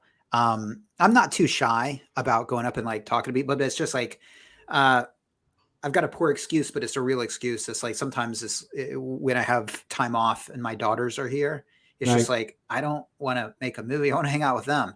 You know what I mean? Yeah, sure. But yeah, seeing people, seeing the locals and like interacting, that's always pretty fun. And that's one of the things that Baldwin Bankrupt is so good at. Yeah. He's brilliant at it. So yeah, maybe borrow a little piece of that magic. I probably should as well. So guys, if you have any questions for Guido, drop them in the chat, or I'll drop the link if you guys want to jump on and ask him yourself. I'll just give you guys a couple of minutes to ask any questions you want to ask, and then I think we'll wrap it up. Guido, thank you so much for doing this. And do you have anything? We'll just chat anything. Sure. I mean, we talked about what I wanted to talk about. I wanted to ask you. I had more rapid fire Rolex questions, but I think we kind of did enough there. And then I wanted to ask you about your job that you just quit, and I wanted to ask you about your, upcoming travels and stuff. And stay tuned. The quality of the videos of my channel is going to improve. There's going to be more videos because it's been quiet the last few months. Here and there a small video, but that's because I'm just too busy with all this stuff. I need to empty this whole house myself next week. And I have to rent. It's funny though, because I'm going to drive through Europe in a camper van. Thing is, I haven't had a car in 5 years, and I haven't driven in 5 years. So I'm going from no driving to driving a camper bus throughout Europe. So I'm going to rent a car next week and do a day of driving to see where I'm at. But I think it's like riding a bicycle. It takes 5 minutes on a closed road to know how it works again. Yeah, it really does. So, yeah. Yeah. I remember, I hadn't driven for months. And then all of a sudden, I'm back in the States, and it's like my dad picked me up at the airport, and it was at night, and he doesn't really see so well at night. So he's like, can you drive? And it's like, here I am, I'm all like, sure. I'm all like sleep deprived, and it's like I haven't driven in years, and it's at night, and it's this busy highway, and I'm just like, God, this is crazy. Yeah, and if there's one thing you don't want to be in a car, come back. It's insecure. If you drive, as long as you drive, you don't have to drive very good, but as long as you're sure about what you're doing, then it's fine. But if you go, like, shall I overtake him or not? Or that's when you really make mess, because people react to you, and that makes it more dangerous. It's not only the bad driver, but the people reacting to the bad driver. Yeah, just take it slow. That's the way to do it. All right, man. Well, it doesn't look like there are any questions. And so I think, there's a few. Let's see. I think this has to be, the rancher actually. This is ages ago. He said, ask me about my 1530 and 1630. That's what are those called? The rare birds that he has. These date justs that were in oyster quartz cases, but they're mechanical. So he says they threw their ADs under the bus, though. The oyster quartz, I think, is a really nice Rolex as well. It would be a Rolex I would get, because it's Rolex, but it's so anti-Rolex that it actually would work for me. It is. I mean, it is so anti-Rolex. It's so crazy. It's such a different animal. I mean, I can't decide if I love it or hate it, but I am. Well, that's what I love about it. Yeah. It's like Marmite. I love Marmite too. Right. I just would be very worried about the future of that watch, meaning, what happens if they stop making the movements or the capacitors or those little parts. It's like, Well, What do this you is what do? Tudor is doing. You know, have you seen the latest FDX? Yeah, The, yeah, yeah. You hate that watch. it's a weird bi-directional bezel. There's so much wrong with that watch. Particularly if somebody would actually think, oh, it's a Pelagos Mhm. meaning the center of the deep sea. I'm going to take it diving because it's not a dive watch. So it's if you take it diving, you won't have any idea how long it's gonna work. It's a Right. really weird work. Yeah. By the way, you know the FXD is you say fixed, and you know why it's fixed, right? Because of the fixed lugs. Because of the lugs. Yeah, yeah. So that's what that is. FXD is just if they just Oh, take out the I and the E.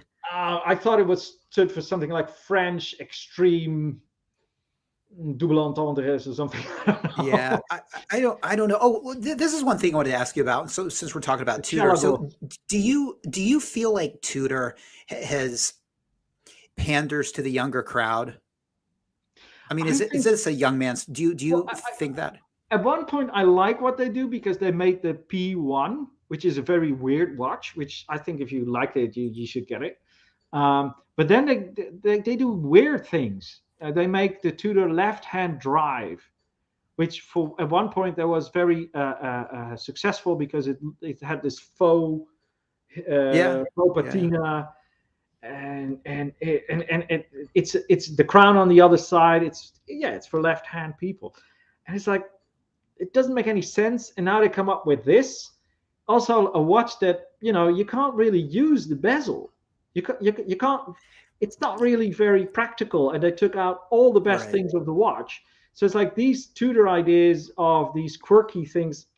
These watches are gonna drop just as much as some older Tudor models will. I don't think Yeah, this is gonna well, be I don't know. I anything. mean, apparently, okay. So somebody said that they saw it in Tokyo, which I was really surprised about. My guess is it's gone.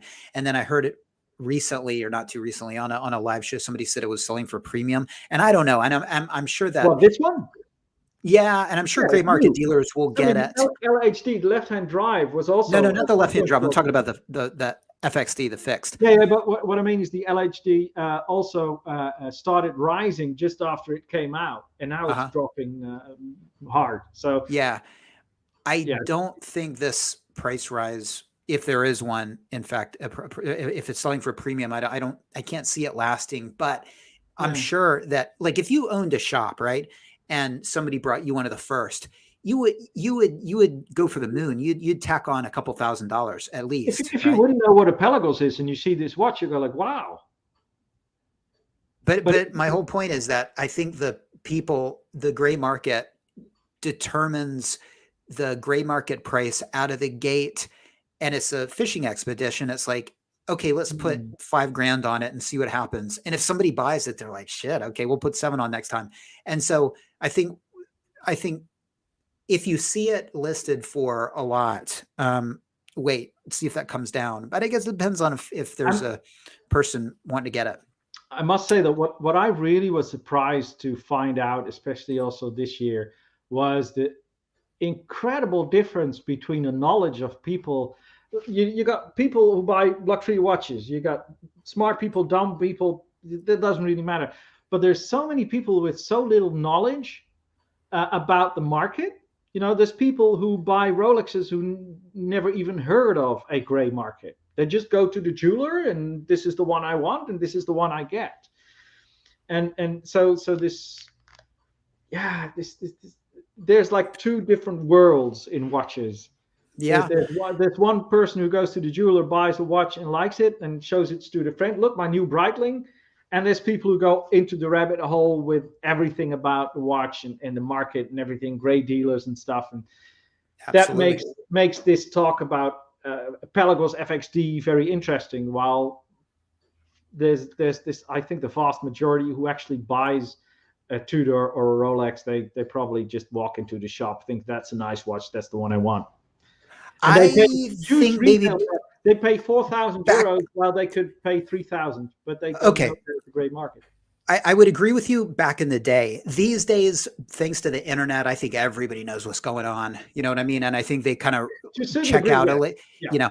Now, as far as this goes, Penny says, I saw this watch in person at my AD. It actually looks great. Best looking Tudor. So Penny, was it for sale? Was this a display model? And why hadn't it been snatched up? And I have a lot of questions about that. And I wish it was Nicholas actually that saw the one in Tokyo. And I asked him if it was for sale, and he said, I don't know if it was a display model or not. So I'm just curious. In fact, let's jump on Rakuten. Let's see if we can find it. Let's see if Rolex would bring out a watch with fixed lugs, would take off the Jubilee and put some NATO strap on there, would put in a non-screw down crown and a cheap bezel. Yeah, probably a lot of Rolex people would say like, what's this? You know, and as a watch by itself, it could be great, but if you compare it to they could do where it came out of. We love everything. We love the pink watches. We love the palm fronds. We love the gold palm fronds. We love the weird Jubilee. I mean, we love everything. They could case up dog turds and we'd wait in line. You know. Well, that's not just as long as they're Swiss dogs. That's the whole big difference that between me and Rolex. I mean, if I have a good experience with the company, I stay there. If Tudor, for example, tomorrow would tell me like, you're an idiot or whatever, I'll probably go like, all right, that's the last Tudor I ever buy. I will still wear the Tudor that I want, but I'm gonna tell it how it is. I'm not gonna, because it's a Tudor. It doesn't mean that Tudor by itself is free from a critic from me. I'm like, no, if they make a bad watch, they're gonna know it. Not that they care. Guys. So this is really interesting. Check this out. Okay, so this is 443,000 yen. Okay, that's plus tax. No, I mean, yeah, with tax. And just so you guys know, I always do this so you guys don't have to think in yen. But hey, Siri, what's 443,000 Japanese yen in USD? Hey, Siri. 4,200. What's 443,000 Japanese yen in USD? 443,000 Japanese yen is $3,912.81. Okay, so more or less, this is a premium of $2,000. So that's about, and look, this is the only one in Japan right now, or at least the only one up on this site. And I don't know. I mean, that's not a crazy premium, but it's about what I would do. I probably, honestly, if it was my watch, and I was this gray market dealer, I would probably start out at 4,000 or 3,000 over retail, and then I'd come down, and maybe that's what they did. I'm not sure. Well, so, I think the original price for this is around 3,800 euros, also in other places. But paying a premium for a new watch, is insane. You pay premium for an old watch, but for a new watch that's in the store, should be in the stores. I'm like, if you have all these different watches to choose from, the whole idea of a premium is the romance in the head. It's not, in my opinion, it's not in reality. There is another watch that is just as nice. Let me just say hi to Dis here. Hey, Dis, do you guys know each other? Guido, Dis. Hi, who's this? He has a YouTube channel as well, and cool. you could, his name is Amir, but he goes by Dis. And this is Guido, and he goes by Guido Pelagos. So great to see you, Dis. How are you doing, man? What are you wearing? Are you wearing your new GMT? Oh yeah, I'm wearing my GMT, man. He just got a. Oh, is that a real authentic Jubilee? Nah, it's not. It's an aftermarket. Well, that's okay. Okay, that might tide you over, and it's definitely to be cheaper. But that's a new acquisition. He had a Submariner, and he sold that. It was a no date sub, and he just picked us up. So yeah, pretty, cool. How are you doing? Are you speaking about the Pelagos? Yeah. We were just looking at this premium here, and it's got a $2,000 premium. And look, I mean, I just will. I'll tell you about this time I saw a guy wearing a Batman, and this is when it came out. This is when premiums were starting to happen, and I asked him about it, and I don't know if I was crass enough to ask him how much he paid. I don't think I was, but he somehow told me he paid 14,000 for it, which is $4,000 over retail. Well, a couple months later, it was going for thousands more. So, you know, in response to what you said, Guido, I don't think this is going to go off the charts. I'm not impressed by it at all, but who knows? We might. I mean, I guess it's possible that in a couple months they might be going for 8,000, and we're like, hey, you remember when we saw that one? It was like brand new for only 2,000 over. I don't think that's going to happen, but it happens with the Rolexes. It has happened with the Daytonas. It will happen with Rolex, but I don't think it will ever happen with Tudor. Only the very rare Tudors, Right. like 70s Submariner Prince or Prince Tudor, those things. But I think a general Tudor, whether it's a Black Bay or a normal Pelagos, maybe Gen 1, but that's because I'm biased. But I don't think Tudor is going to make a lot of money in the future with their watches. If you save them up, it's really to use. It's like a Rolex you use every day and bash it and bang it against stuff, because Rolex you want to keep a little bit nice maybe, but a Tudor is just to use as a G-Shock more or less. Kind of. Now the Black Bay 58, I mean, that's pretty consistent. Like, you can't find those in Japan. They're going for, I guess we could find out here if we can find. I want to find it so we can just look at the it blue first. one, the all steel blue 58. I think that's also a really nice. Yeah, the new one. You know, I used to like the blue one more, but I like that little bit of red on the bezel of the original. I think that's the way to go. But I just can't stand the Arabic numerals on the dial. It's just where is it? There it is. I think this is so cool. Arabic numerals? Yeah, the other one, it was on the other one. It says 369, just more or less like on the Mudmaster. But then I think the Air King has it, like the Rolex Air King has the 3, the 6, and the 9. It's like, you don't have to show me how to read a watch. I know where the 3 is. Just give me a nice hour marker instead of a big 3 on the dial. But that's personal. So like let's see. This is few watches, 24-hour watches with like 12, 21, 13, all those extra numbers. I find that so ugly.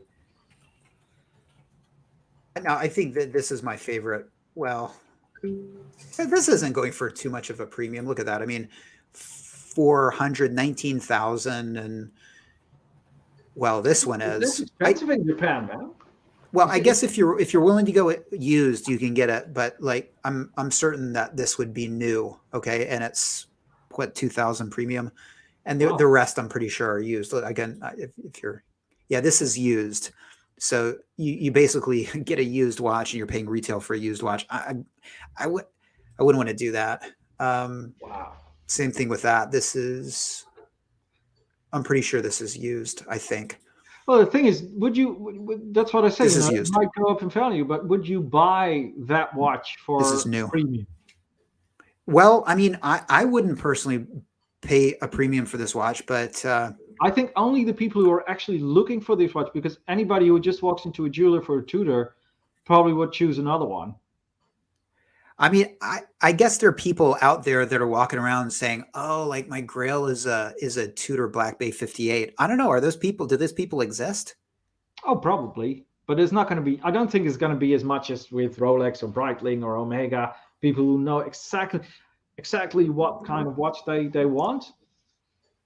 Actually, you know what? I think those people do exist, because I was watching one of these watch channels, and the guy deals with a lot of Vostoks, lower end watches, and he kind of splashed out on a Black Bay 58. I think it was a Black Bay 58, and he got it. It was used and it was a little below retail, and I think he was kind of.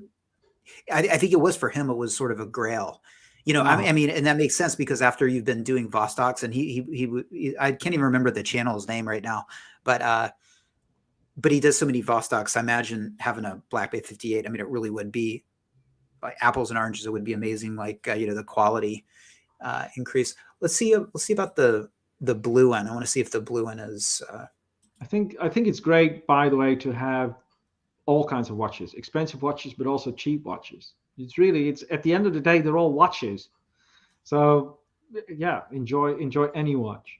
Well, I tell you, I mean, I can't have, like, I've told myself, oh yeah, life is too short to wear anything shitty and stick to the Rolexes. But look, I just can't do that. It just, after, constantly wearing it, I just have to sort of get away from it. So I agree with you totally. I mean, it's, I think having a range of watches makes sense. I mean, I couldn't and wouldn't want to do. Yeah. Okay. So if you take this what you have up now, right? Those dials. Right. Oh, it's gone. What do you want me to go back? I can go back to it if you want. Well, it was what I was just talking about. If that first picture in those 4 or 5 dials you saw next to each other. We'll get to it. Here it is. Yeah. So if you see those dials, I mean, that first one with the 3 and the 9, am I the only one who thinks that's horribly ugly? Rather have the more with the hour markers, and it's just the 3 and the 9. It's just it looks like an alarm clock I had next to my bed when I was little. I don't mind that. I kind of like it. Yeah, it doesn't bother me that much. Now this is a bronze watch, and on this live channel show, or this live channel, this live show channel, I looked at a video of a guy that wore this watch for a couple of months, and it got all like patinaed. It got horrible looking, and then he cleaned it. I can't remember what he cleaned it in. Yeah, I've seen that video. Yeah, and it looked kind of like crap after he couldn't quite get it back to normal. Yeah, and it was horrible. Yeah. But I guess that's the great thing about YouTube. We learn so many stuff. Yeah.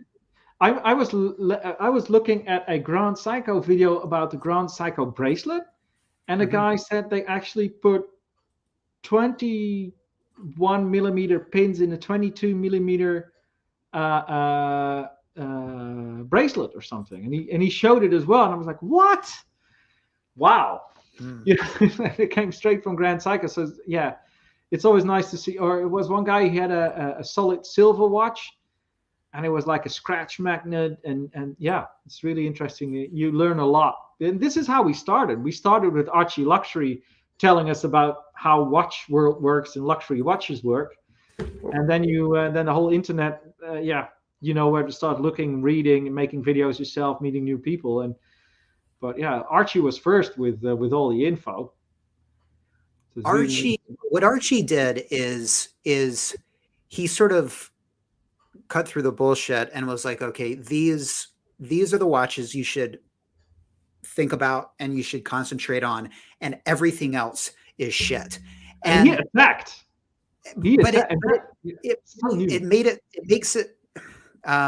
It made it really easy to understand. I mean, it's like when you're coming into this watch game to sort of like, okay, dissect. I mean, is this, how does this measure up? And I mean, where does this watch fall on, the spectrum? And is this a quality watch? He made it very simple to understand. I mean, Rolex, Patek, I mean, just these handful of Swiss companies, fine. Everything else, shit. And it makes it really easy to understand. It lacks nuance, but of course, it's pretty useful, to be honest, especially but for if he's people. one thing he's not, it's nuanced. Yeah. But I mean, it really, to his credit, I mean, I think I don't know what kind of watch person I would have been without seeing his videos. Okay, let me ask you. Let me ask you a question. What's your favorite? One of your favorite Archie videos. My favorite, I don't have like one. I mean, when I used to watch his videos, I used to think his travel videos were really fun and really interesting. I mean, because they were so bizarre, and he's offering Thai women juice and showers on the street. That's funny. That's not really watch related, but it's just so funny. And then I guess the early days when I was so new to it, it was just like a plethora of information and I mean, I just remember seeing, this is ages ago. And I remember seeing a few watch videos and then being in a department store, and there was a watch show, and walking past the poster and seeing something like Jaeger-LeCoultre on it. I was like, oh shit, I know what Jaeger-LeCoultre was. I've heard about that. I know that's a good watch. So, I mean, it was just like, Archie's great if you know just nothing about it's like general knowledge. Right. And if you don't want to get steered into the direction of these shitty budget watches or these mid-tier watches that I think are bad. But what I was going to say is, it's interesting because I don't know the path I would have taken if I hadn't found his videos. I mean, there's an alternate reality, or where I stumbled on to other watch videos, maybe like TGV or something, and in that reality, I'm buying Lion Sharks and Squale, and I'm doing all this bullshit. And I'm so glad I didn't have to go through that portal of nonsense. I kind of skipped all that and need someone to do like. Right. Credit to him for, that kind of education and stuff. Anyway, that's a good example of it is when I bought that's the second watch I bought, the Omega. Mm-hmm. I bought it and I just watched this video, and he said, if you go to a secondhand watch store and you want to haggle the price, you put money on the table, cash, so they can see the money, and don't say I'm going to pay with a credit card or whatever. So they were selling the watch for $1150 or $1,200, and I had €1,000 in my hand, and I just put it on the counter and said, listen, €1,000, I'll take it now. And I could see the guy having a little bit of a tia, going like, I don't know what to do. And then he was like, you know what? Deal. That saved myself €200. So yeah, thanks, Arch. I'll get to a beer. One thing that's kind of funny is that how things have changed, and the whole mantra of never pay retail. Well, I mean, retail, you begging to pay retail these days. Also, it's funny how, two-tone date just, and I've said this before, I think I said it in the last show, it always just amazes me that those used to be so toxic. Two-tone date just at a AD, and Guido, you can't even buy them at ADs here in Japan. Two-tone date just, like a 36 millimeter two-tone date just, you can't get them here. So it's kind of funny that. Yeah, but then my question is, are these watches rare because suddenly everybody likes them, or because suddenly everybody wants to have a Rollie?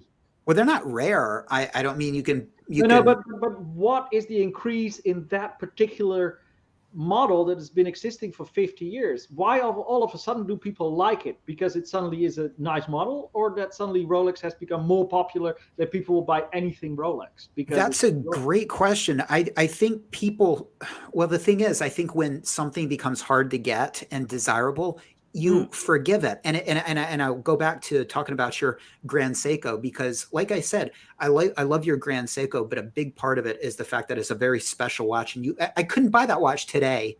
This is a double branded quartz Grand Seiko disc, just so you know what we're talking about. Okay. And it's the fact that I couldn't buy that watch today that allows me to respect it. And but like I said, Guido, I mean, if you could get that watch for $1,000 cheaper than you got it, then again, I wouldn't respect it as much. And so with the, I guess with all the desirable watches not being in the cases, people kind of turn their attention to these less desirable watches, the two-tone date just, they buy those, and then you can't find them. And then all of a sudden they get the respect. And all of a sudden people like me who were like, two-tone, fuck, I hate two-tone, right? And a two-tone date just, like, I used to hate those watches. Now I love them. No, I don't love them, but it's like I respect them. And they sort of, their desirability has made me respect them more and maybe look at them in a different light, And do you think people will start collecting Cellinis? Yes. You can't get a Cellini anymore. At one point, you only can buy a female Rolex Cellini. I don't think you can get here. I'll show you which one you can't get. I'm pretty sure you can't get the one with the moon phase Cellini. Okay. Yeah, that was a nice watch though. Maybe. I'm not sure. This one right here. Okay. That's an okay watch. I mean, people, it's funny because, by the way, that's a piece of the moon. You know that. That's a piece of the moon. I don't have this romance with Rolex. I can actually look at this watch and go, yeah, this is a nice watch. Okay, yeah, it's beautiful. I know within Rolex, Cellini is not that light, but I think it's a good-looking watch. I do too. Now I've seen this watch, but I don't think I could find it these days. Okay.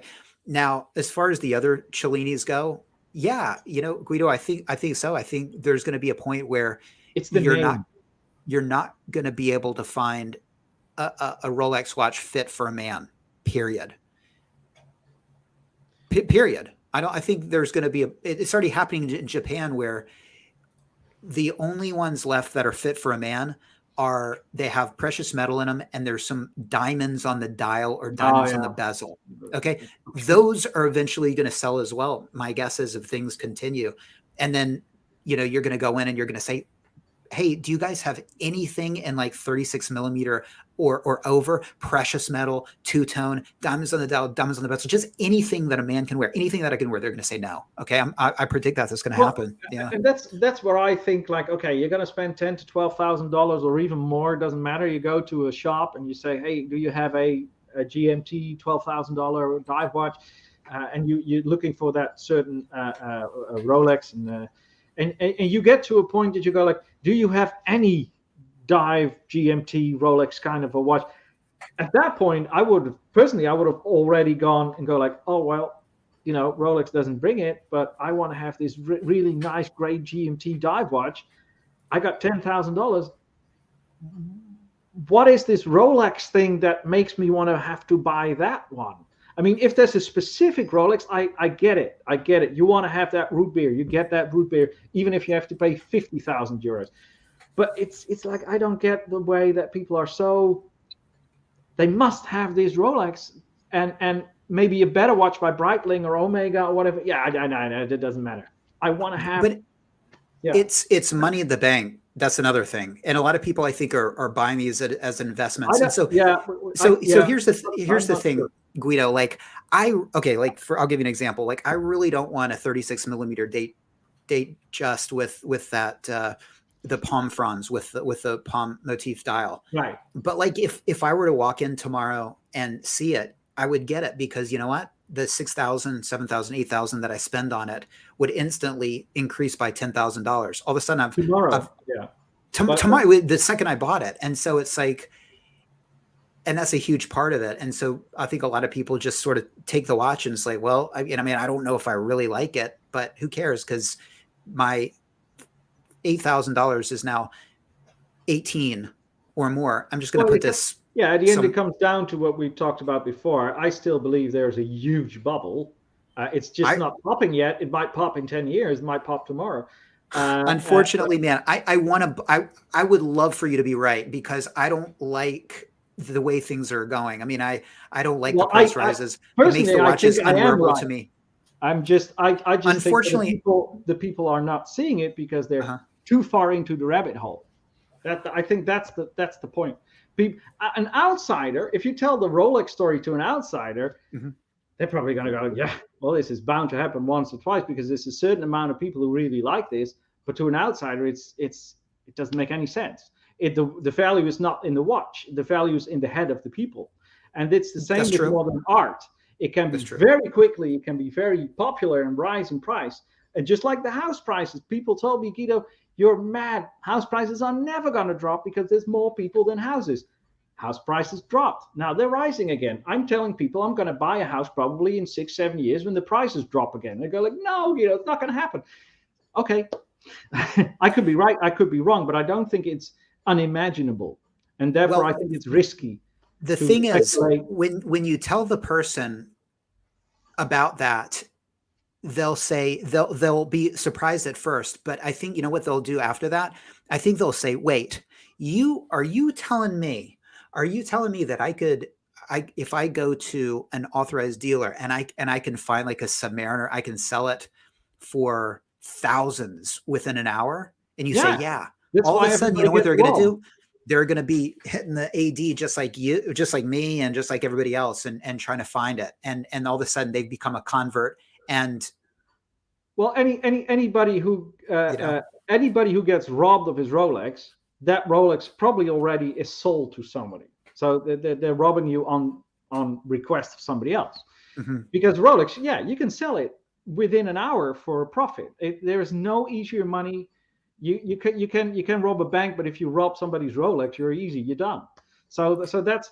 But I think a lot of people don't think about that. The market could change. Watches could be obsolete. Well, they already are. I'm just throwing brainstorms out there. Rolex could be something could happen within Rolex. Rolex could decide to make more watches, so they could decide to buy more factories and suddenly flood a market with a lot of Rolexes. Then the prices probably will go down. So you never know what might happen in the future. That would be so stupid of them, by the way. They would have to be so dumb to do that. I mean, Rolex is making sure they sell the watches they make, but Rolex is also, if I can't imagine that Rolex doesn't do anything with customers being disappointed in the brand because they're all being bought by rich people or people who have access to their brand. The normal average Joe who wants to have a Submariner has a very hard time to obtain one. I don't think that is what Rolex wants. I just don't think it. I don't think Rolex wants somebody with a lot of money because they're a foundation, which I think is more controversial than anything else in the watch world. But as a foundation, if they think as a foundation, they should think like Hans Wilder thinks. I want to have a great watch that is available for every man. And how the things are going now, it's a circus. Yeah. I can't imagine that the circus will continue. Right. The ADs are to blame for that. Now, there's something that I wanted to, where is it? Okay, let's see. Maybe we'll look at this one. Because of the bubble, people are buying ugly models like the Air King when in other times they wouldn't touch it. Absolutely. That's absolutely true. Yeah. People are buying watches that they normally wouldn't buy. And where is it? Here it is. No matter what you pay. It says the hobby, and I totally agree with this. The hobby would become more interesting if the Rolex market completely crashed, in my opinion. And it's funny because, I mean, that even if it would mean my Rolex watches going down in the value they've achieved, I would still say, okay, let's have some fun. Let's do it. I would love for the Rolex bubble to crash, but the thing is, what I do. You know what I do when the Rolex bubble crashes, right? What would you do? Buy Rolex. Me too. Me too. I'd buy more Rolex. That's how market works. I'd buy Rolex and wear Rolex because I'd rather have a fun Rolex to wear than feel like this is an investment and I got to keep it nice.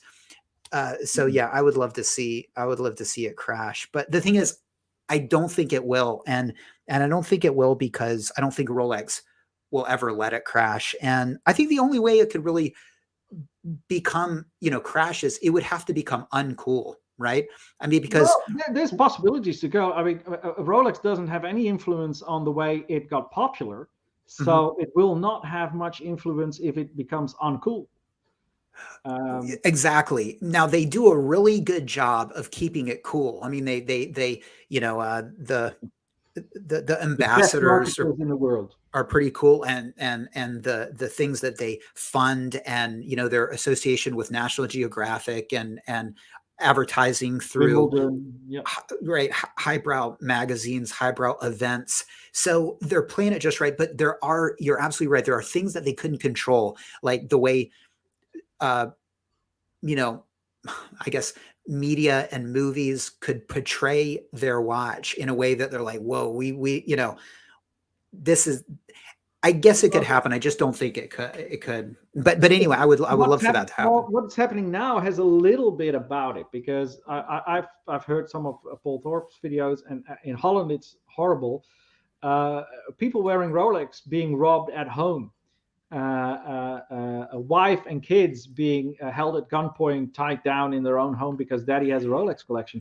That will put a lot of people, the safety of their surroundings and themselves, just because you like watches, that's going to do a lot of, as long as they can't tame the criminal part of Rolex, because Rolex has a criminal part, also maybe a criminal history, because, in Holland, or probably in a lot of places in the world, is where a criminal would get a baby, a fellow criminal would give him a Rolex for the baby.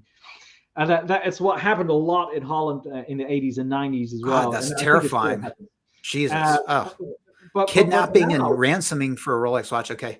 No. That just as a birthday gift, you get the baby a Rolex because that's what they did. Sorry. So it's a bit of a bad boy watch, and bad boy, of course, is always, it's like this, come to the dark side kind of a thing, and it just doesn't grip me.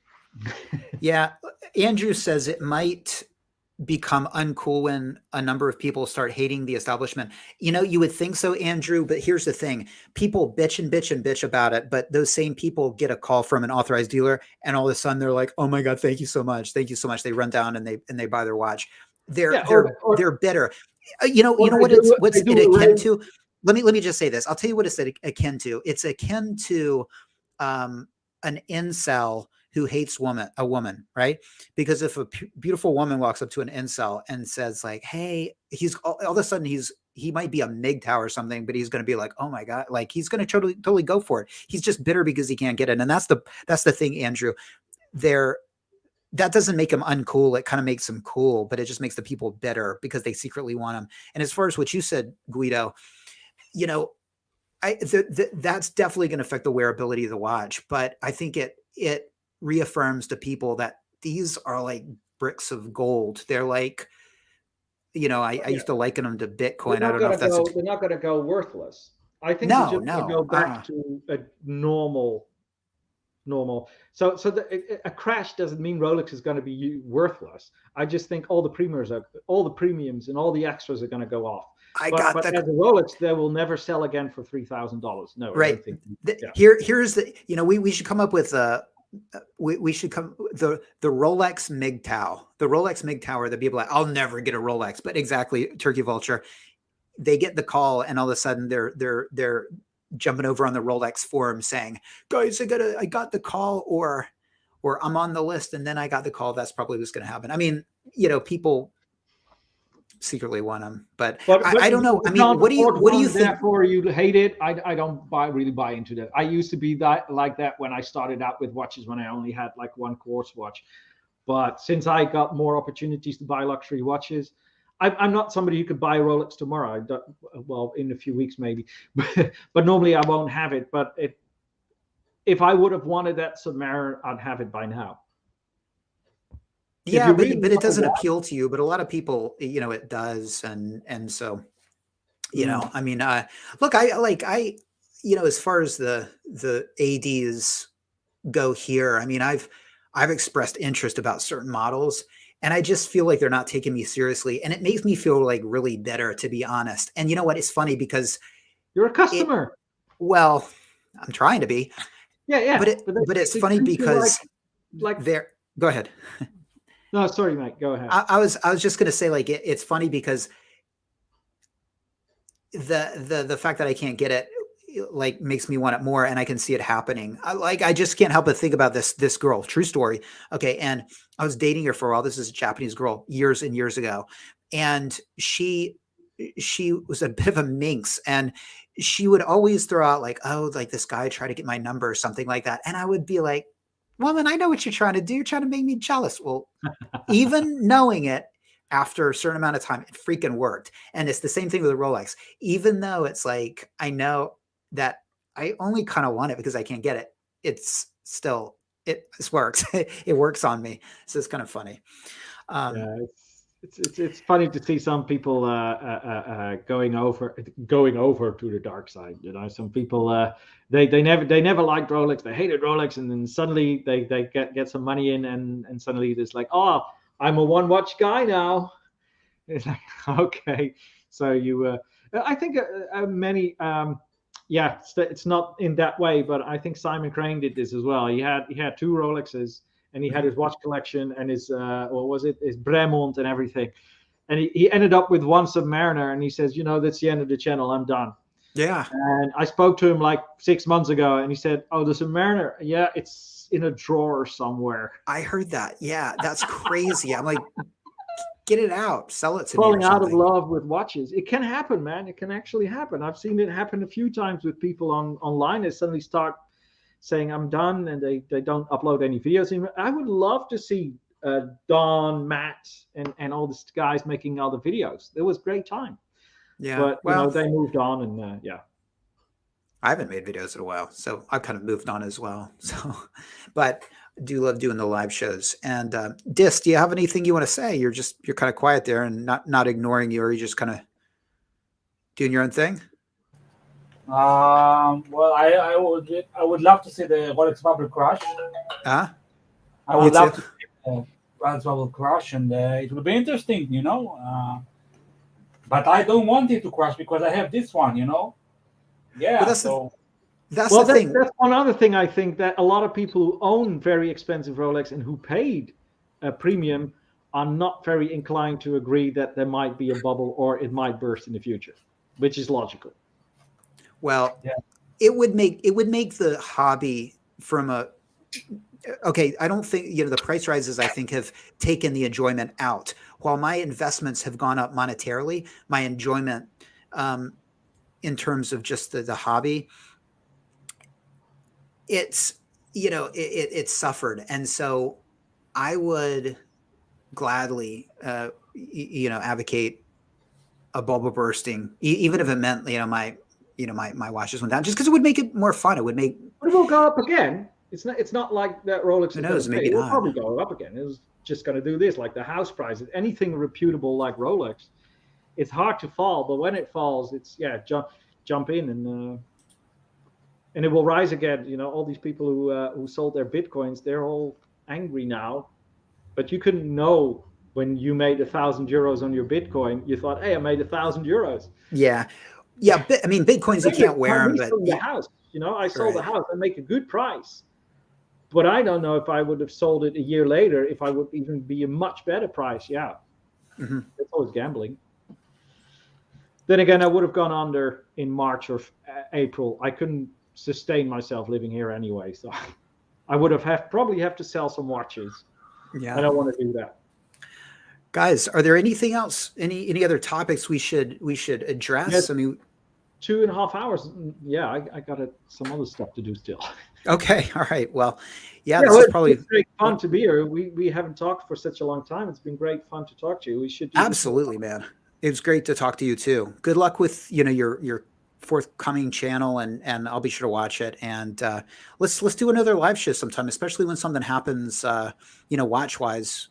Yeah, we can talk about one topic and have a conversation back and forth and so on. Very good. Absolutely, yeah. All right, And, have a good one. Ciao, ciao. And all right. thanks, mate. See you soon. Chatty bye. Take care, man. Cheers. Take care.